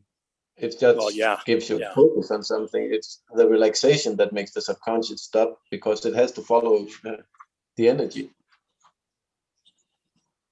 So I think you're right about not concentrating as a superpower. Yeah. You only think about one thing at a time. Or think about nothing all the time. Yeah. Wow. What a great state. But I also feel like, because I do the practice of like using a candle, and then like I just look at the flame, and I feel like my thinking mind like focus on that, you know, like I was mentioning, like, you know, my work, I'm driving, so I'm using my thinking mind that it's occupied, so like I can use my higher mind to do other things. Yeah. Yeah. You know, it's almost like I distract it Yeah. so I Yeah. can like reach in and like get the information. Yeah. The higher mind is much more in the flow state. But like we were talking about your job one time, Pascal, and you were talking about like it was a real mindless job that doesn't really require any concentration. So you're, you know, part of your brain is preoccupied doing that. And Yeah. You can be very present with the rest of it, right? Well, it becomes mindless because I've done this for so long, right? Exactly. But for someone else, it would be stressful, anxiety, all the above, right? And they'll have to use all their concentration to do the work.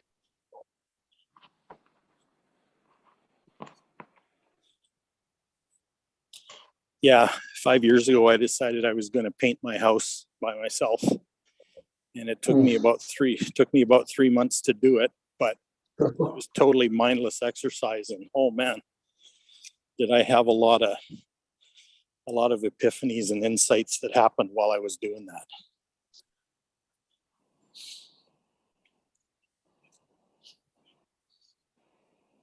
Yeah.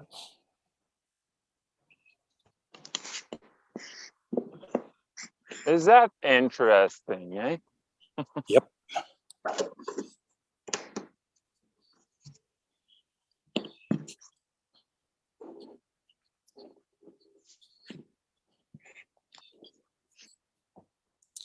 Yeah, very much so.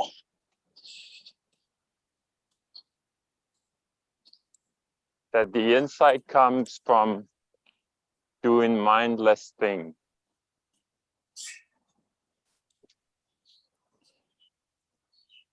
Yep. That's why I'm saying lower brainwave states like delta and theta are extremely fertile places to dwell.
I was watching something on Gaia yesterday.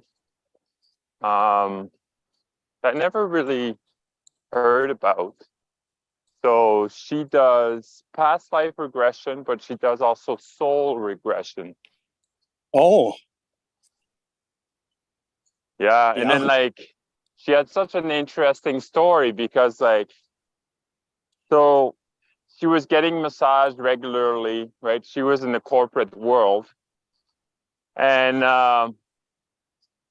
this lady that was giving her a massage, she was like, I think next time you should be working on me. And she looked at her, was like, what are you talking about? You know? So anyway, like, so they kind of just end the conversation like that. And then like she went on the trip, and like a corporate trip or whatever. And then like, you know, people were saying to her like she's really intuitive, right? They were asking her for insight. And then she goes back to see this massage therapist. So she got to her appointment, and then like the massage therapist, she's laying on the table, fully clothed, and she's like, I trust you. I know what you're capable of. So as soon as she said that, like she says, like, I was seeing like her cells, I was seeing like everything that was like going on in her body, past life, future life, everything. Like she was like, I was getting like a full blueprint, but that she didn't know about. yeah. And then shortly after, like she left the corporate world and then does that for a living. And she's out in Australia and New Zealand, Yeah. one of the Yeah. two. I have a friend But, that does that too. Yeah. Yeah. Past life is about past lives on Earth. Yeah. Soul regression is about past lives in other places. Yeah, and then like potential of future, like if you ask about your career, like should be like, well, you know, there's a potential that you could be a healer or whatever. And she says like, yeah, I don't hold back. Like the only thing that hold me back is the person that can retrieve the information if they're guarding something, or, and she knows, right? She just says like, okay, well, there's something there. Like whenever you're ready to talk about it, like we can talk about it in another session. So yeah. So yeah, you can do future. Yeah, you can do future progressions too. Right. Yeah. Okay. You can go into the field and look at potentials, right? Yeah, the way she explained like the soul regression, she's like, I go in through this portal and it's like I'm sitting in other realm, because like she was doing the interview on George Noory, Beyond Belief, and she says like it's the same thing as like me sitting with you on a chair, but just a different realm. So I have access to the absolute. Like any information I can have, as long that like I have the permission from my client. Yeah. You know, so I thought it was super interesting. And so, but she's fully booked. Yeah. She's fully booked. Like she's there's no room, there's no, you know, stuff. But yeah, I believe we can access it ourselves, you know. She's just another permission slip, a really good one, but another permission slip, right? Yeah, I like that term, permission slip. Yeah, that's from RJ. RJ. Well, I don't know if there's other people that say that. They say that, but sure there's others. But yeah, me too. It's really it really stuck with me. because like, you know, I was going to see all these practitioners, and then he was like, you know, like all healing is self-healing. Yep. Okay. And then like he was like and then he was just like, yeah, everybody that you go to like are just a permission slip. And I'm like, Yeah. huh. Yeah. Because I gave my, like every time I go somewhere, I was like, you gonna fix me, Yeah. right? Yeah. I And give you my got to have power this to them. certification in order to do that, right? Right. Yeah, it's bogus. Yeah. That whole system is bogus. So Yeah, all of us have these miraculous innate abilities that we don't have a clue that we have. yeah. Oh yeah. You know, I mean, we're latest estimate is that human beings right now are running on less than 30% of their DNA activated.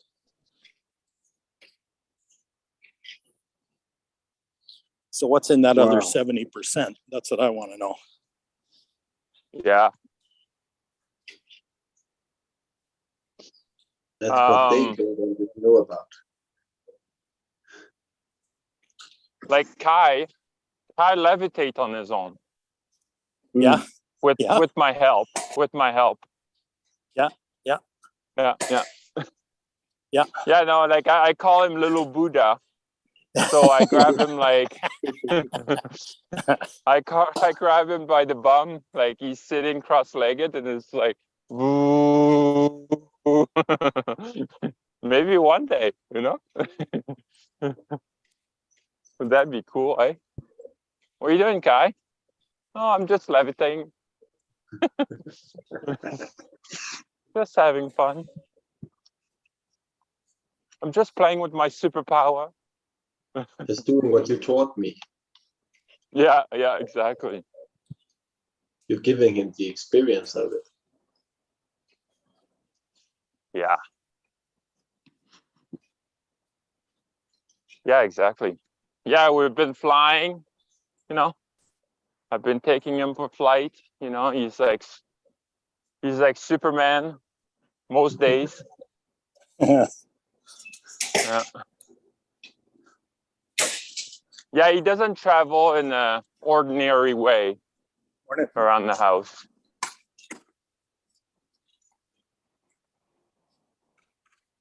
He always have his jetpack on. Yep. Yeah. Yeah, it's pretty cool. He hasn't been limited yet. No, and I'm not planning on it. Yeah. That's the right attitude. Mm.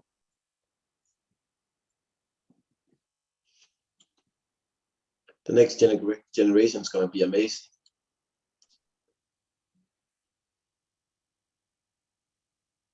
Yeah, the thing is, you're going to make sure that he doesn't forget who he is and what he's capable of, right? Yeah.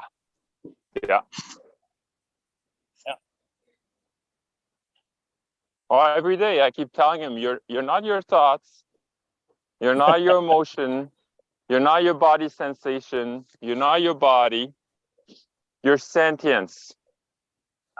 And then he laughs. I keep reminding him. And the other question, I'm like, why did you choose me? Yeah, that laugh says, "Oh, Dad, you're so wise. How did you get so wise?" You don't know the purpose of it, but I know. But you're pretty right. Imagine what we could learn from them. Oh yeah. And Mommy's like, what are you talking about?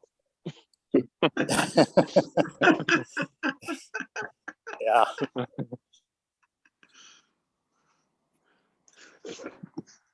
Yeah. But it's good. Like she ground me, you know. Because I would just go higher and higher and higher. Right, but she brings me back. You know, so like it's a good yin and yang. Right.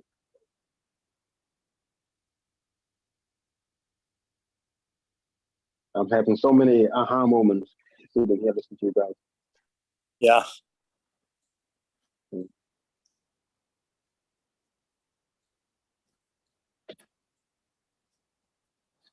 You know when you hear it.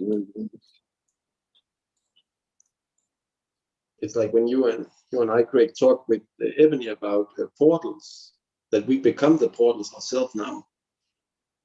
We don't need the big portals they had back in Egypt and stuff anymore. We Yeah. need to open the portals in our head, or in Yeah. our body, or in our DNA, probably.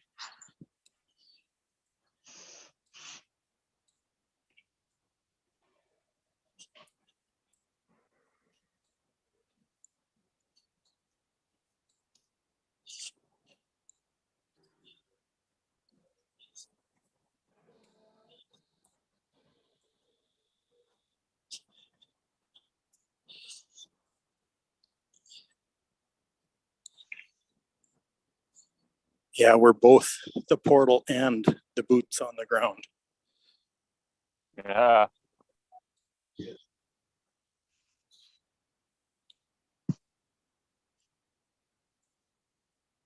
And they're not separate. They're all one. That's the way it works. It's by having both at the same time, and having both at once exposed. Yeah.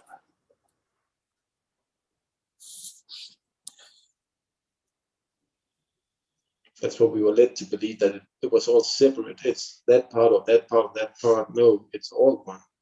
Yeah. Yeah. It's all integrated if we allow it to be. Mm-hmm.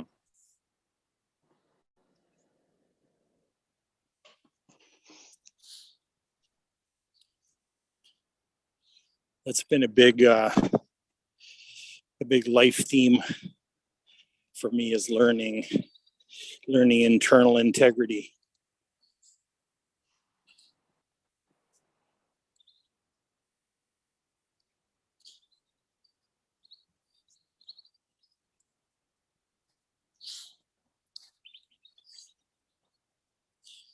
If you want some hints into that, look at where Saturn shows up in your birth chart. Where's Saturn? Yeah, the planet Saturn. Shows up? Okay. Where Saturn shows up in your birth chart is a huge life learning that you will have around that. Yeah.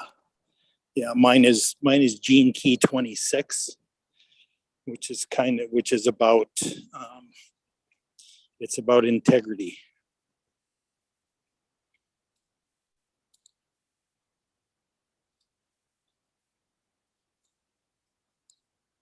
Look it up. Yeah, and Saturn takes about 29 and a half years, something like that, to make its way around the sun. And so it'll be back at the same place when you're somewhere between 28 and 30 years old. And it kind of comes back for a review, and it reminds you of that life learning that was assigned to you, and whether or not you've figured it out, I guess. Hey, I have my gene key right now. So would that be on there or not? No. Oh, okay. No. Where's Saturn based on my birth chart? What year were you born? 1981.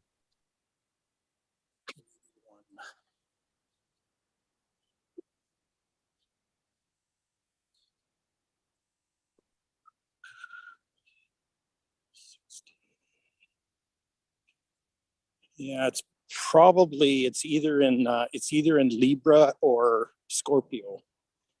First part of Scorpio, maybe.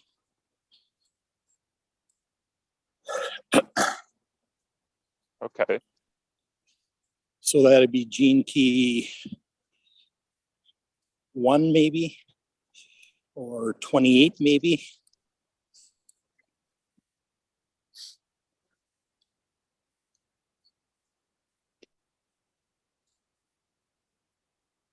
So do they have to have like the time as well, or it's just the year? Well, no, because Time and then like the date? because it takes that long to go around, you don't really need the birth time. If you have your birth date, that's close enough. November 11. Yeah, you can go somewhere like astro.com and find out where it is. Okay. Astral.com. Yeah. ASTRO.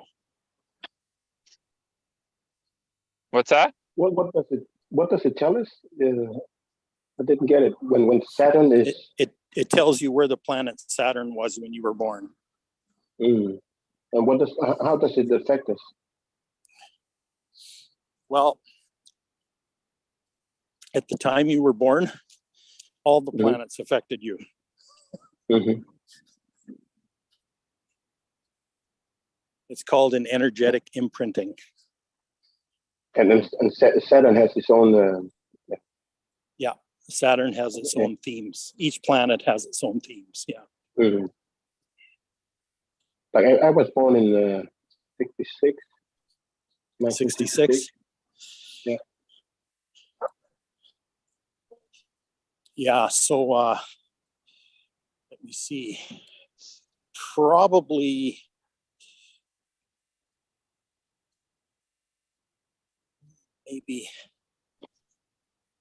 Probably Capricorn for you, Heinz. And Chi. Oh, Chi. Yeah, probably Capricorn for you.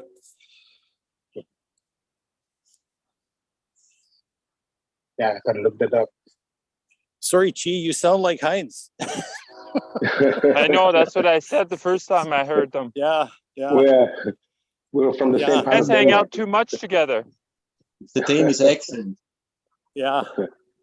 No, it's funny how people pick up the accents. Yeah. Like I have a niece who's both of her parents are Korean, but she grew up as my sister's daughter, right? And so it's really funny. She looks very Korean, obviously, and she went to Korea for a vacation and a look around a few years ago. And boy, did she get frustrated because people came up to her speaking Korean and she couldn't speak. She didn't have a clue how to speak the language. Yeah. But she looks like she should, right? So it frustrated her like crazy because she couldn't respond to anybody. So it wasn't all that pleasant experience for her. Yeah.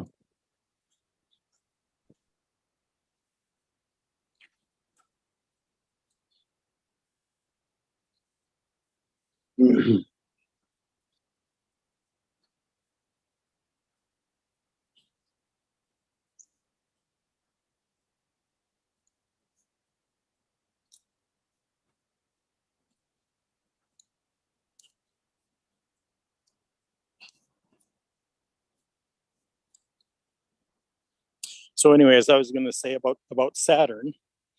I'm in my 60s, so I've experienced 2 Saturn returns already. And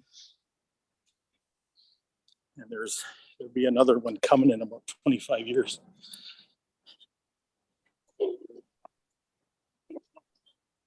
Two cycles. Good morning. Sure wore a hat today. Yeah.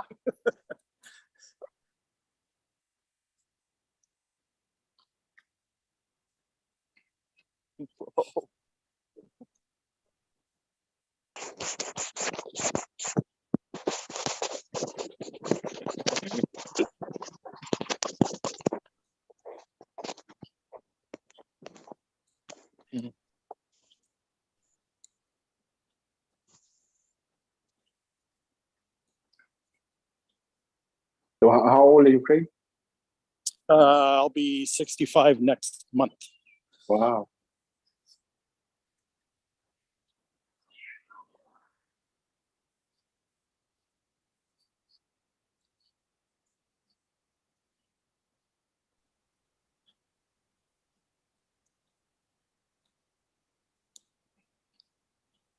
So you're also a Libra. No, I'm a Scorpio. Whoa.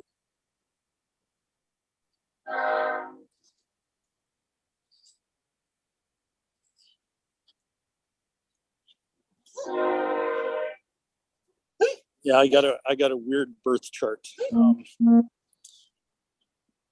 On my birthday, the Sun and Venus and Neptune and Jupiter were all kind of on top of each other.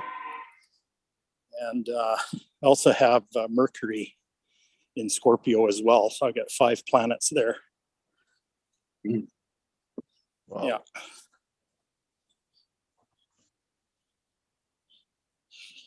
And I guess that makes for a very interesting life because I've certainly had it. Yeah. Well, it's because you were capable of. Yeah.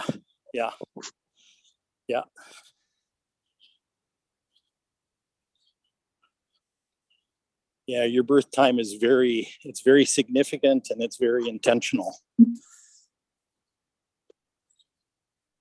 I wish I've been more into astrology because it tells a lot. But I always found it difficult to get into it. I don't know why. Yeah.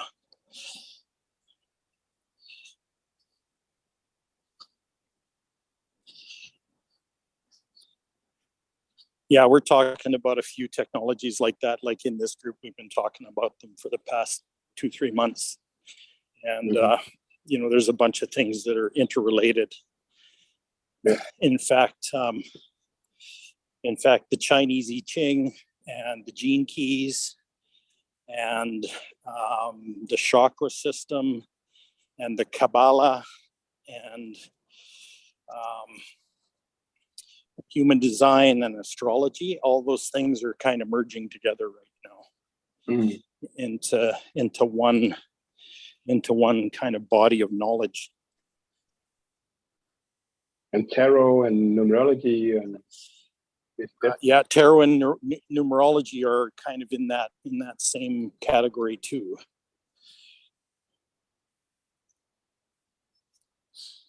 A lot of times those things have been used to predict the future, but they do an extremely good job of informing you about your past and what you've lived through and those kind of things and the intention behind all that.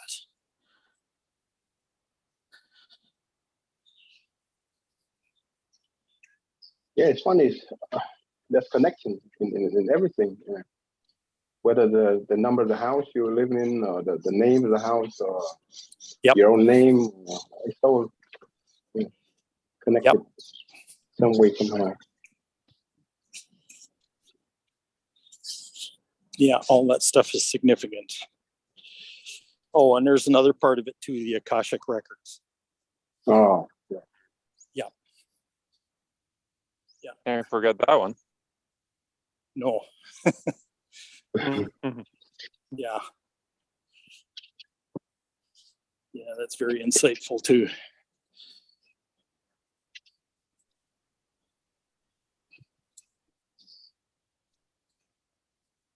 So, Craig, how long have you been studying astrology? Seriously, for about,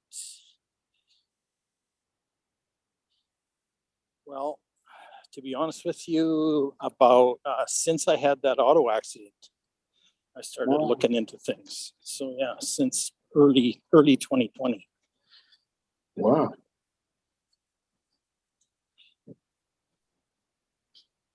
So you really been diving into it.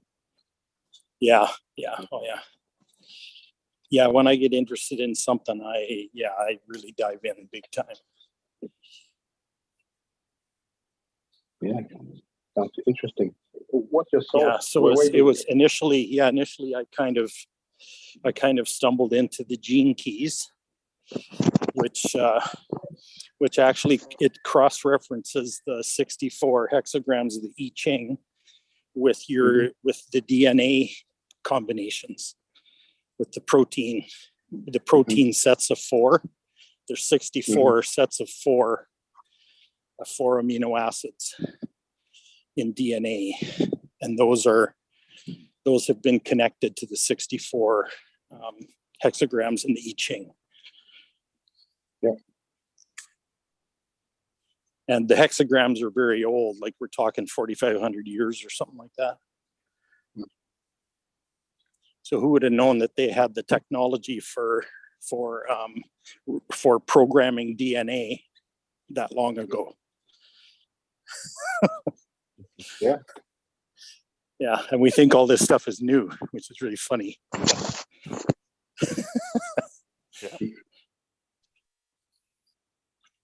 It's not new, it was just lost. Yeah, exactly. Yeah. And Yeah. the Maya knew that it would take 29,880 years for the solar system to rotate one full, or the universe to rotate one full scale. How could they know 29,000 in a lifetime? But they had more access to knowledge. Yeah. Well, what's interesting too is human design has mapped all that out, and there's a transition that's happening from one of those 29,000 year cycles to a new 29,000 year cycle, and it's happening in 2027. Oh. Yeah. And it's a new beginning again. Yep. Yeah. We've been in transition for about 100 years, and we're going to be in transition for probably another 100 too. That's why everything's so radical on the planet right now, is because that transition is imminent.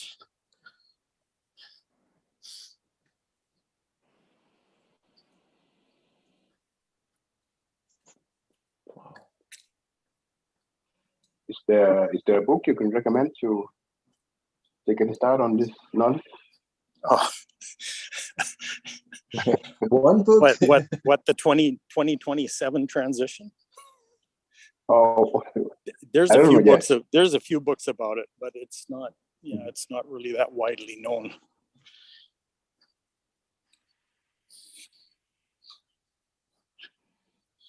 Yeah, there was a supernova whose fallout actually reached Earth in 1987, and that's where the big transmission about human design happened, in that particular year.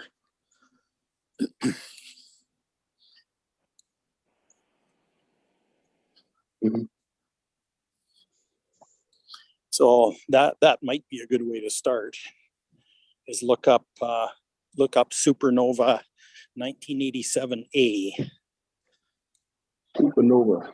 Yep, supernova 1987A. Yep. Let me write it down. Yeah.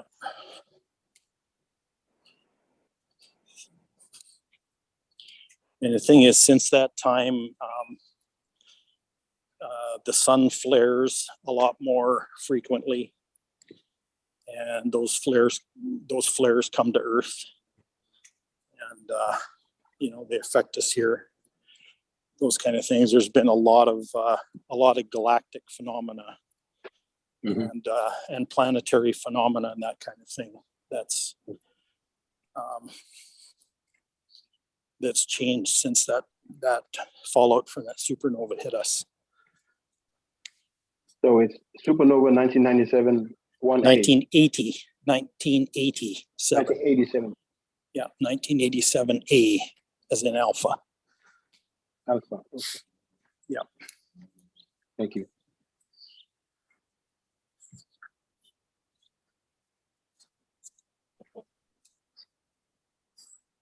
Gorgeous morning.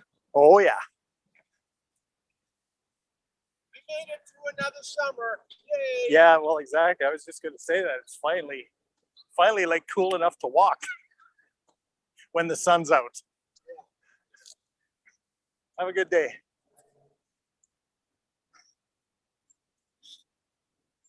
Yeah, it's funny the sun's up and I'm still walking because it's actually cool here for a change.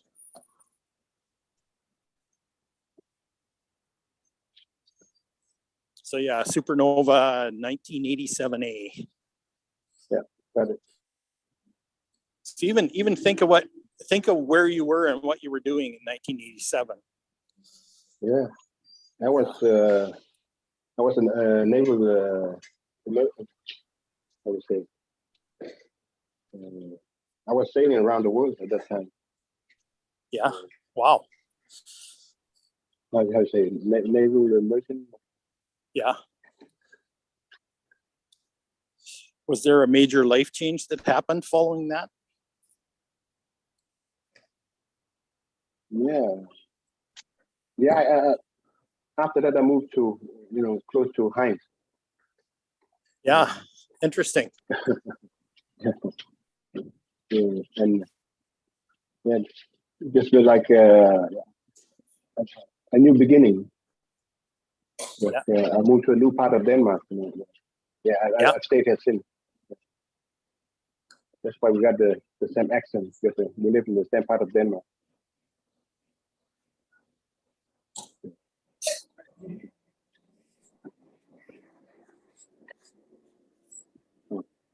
Yeah, for me, that year I was recruited by a movie studio that was doing visual effects. And that changed my life quite radically, actually.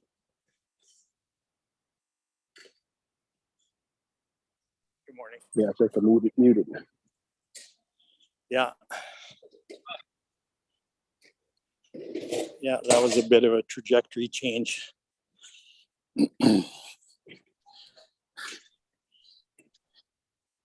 And 2 years after that, I started developing online learning.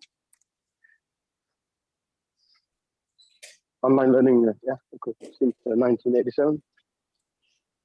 What's that again? Yeah, you said you started online learning. It was started developing online learning.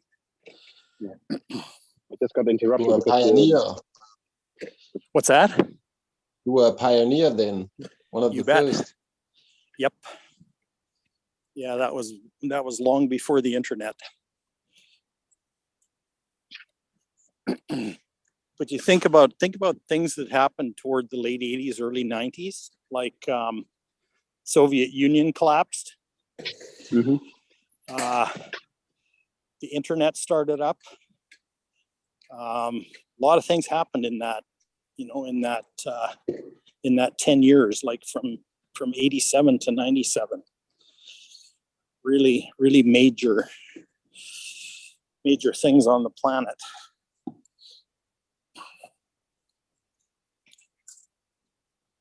I believe the Berlin Wall came down also. Yep.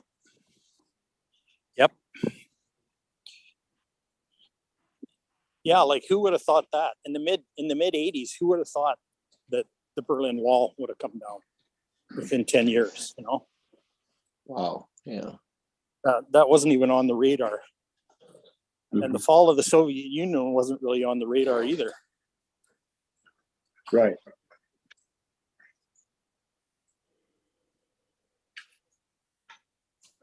Yeah, very interesting. Yep.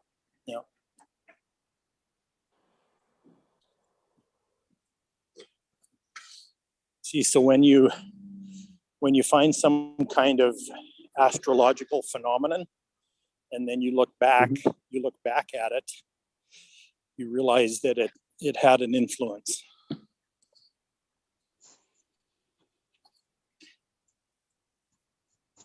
Yeah, you can see all the early ancient civilization, the advanced one. They knew all these cycles of planetary movement Yeah, and the effects. They knew precisely.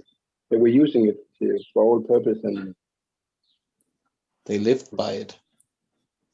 yeah, All the temples are made to recognize the winter solstice and the summer solstice. And yeah. many more things. If they were up totally when they were built, then they can see much more, but time takes its toll on everything.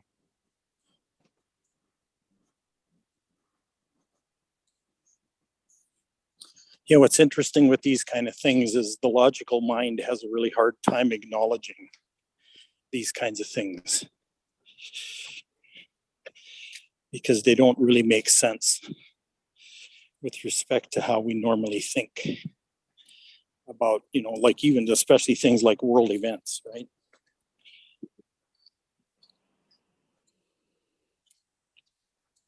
And then science say they were primitive. I say we are primitive. We need to use tools, engine-based tools for everything. They did it by hand. Right. Well, exactly. Yeah. So how were the pyramids created without cranes? mm-hmm. You know, how are they perfect? How are they perfect mathematically? And they were all they didn't just pick a place. You know, it was all they knew exactly where the center and where north and south and east, all the ley lines and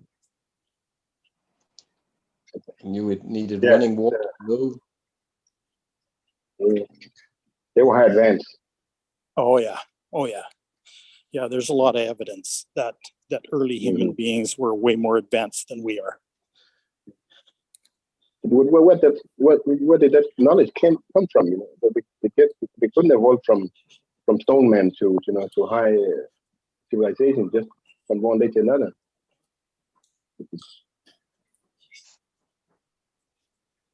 Akasha records. Yeah. There's a legend I've heard that that the current human beings were actually planted. Here because earlier races of them were wiped out. From as in like Atlantis, for example. Mm-hmm.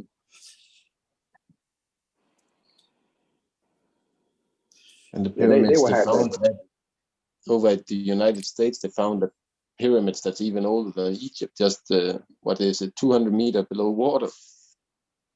Wow. Yeah. So there's probably been civilizations a long time ago and longer before that, and before that again. It's like has its own rhythm. Yeah.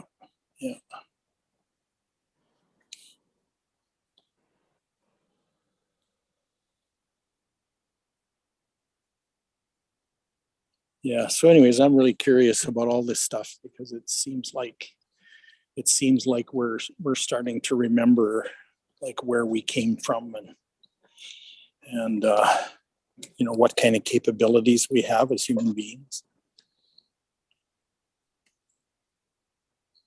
And we're learning how to reactivate DNA that hasn't been active for thousands of years. Mm-hmm. You know. So yeah, very, very interesting time to be alive right now. Yeah, definitely. Yeah, definitely. Yeah. Well, and every single one of us is extremely important to the planet. Every one of us who's here is extremely important to the planet right now. We all have a part to play. Exactly. Each of us carries a piece of that, of what's unfolding.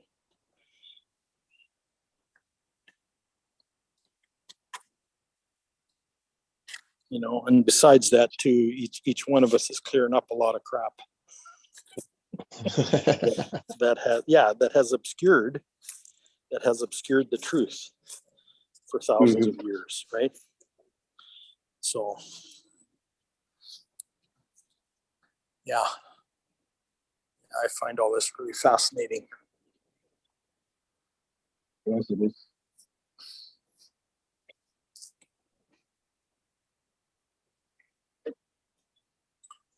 You know, it's even part of it is even as simple as learning to think from your right brain. You know, to bring the right hemisphere of your brain back into use and practice, right? Agree. Because the system is all about left brain. Yeah. Culture and our whole education system and everything has been very, very left brain oriented. And the more we get into technology, the more binary it gets. It's kind of like the way it's gone.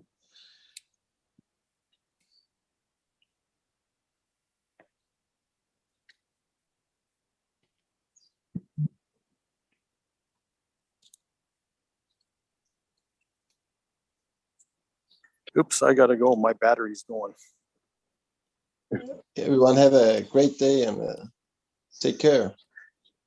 Yeah, you thank too, you guys. Thank you guys for going here with me today. thank you.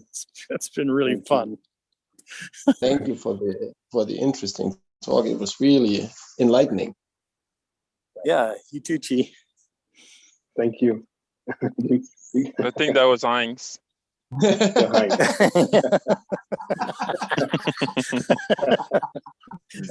Pascal can hear the difference, huh? Yeah, Pascal, now I can. You're so sweet, Now I can. Pascal. No, I can. Yeah. Have a Take pleasant care. day, all of you. Bye. Yeah. You Bye-bye. too. Bye-bye. Okay, bye everybody. Take care.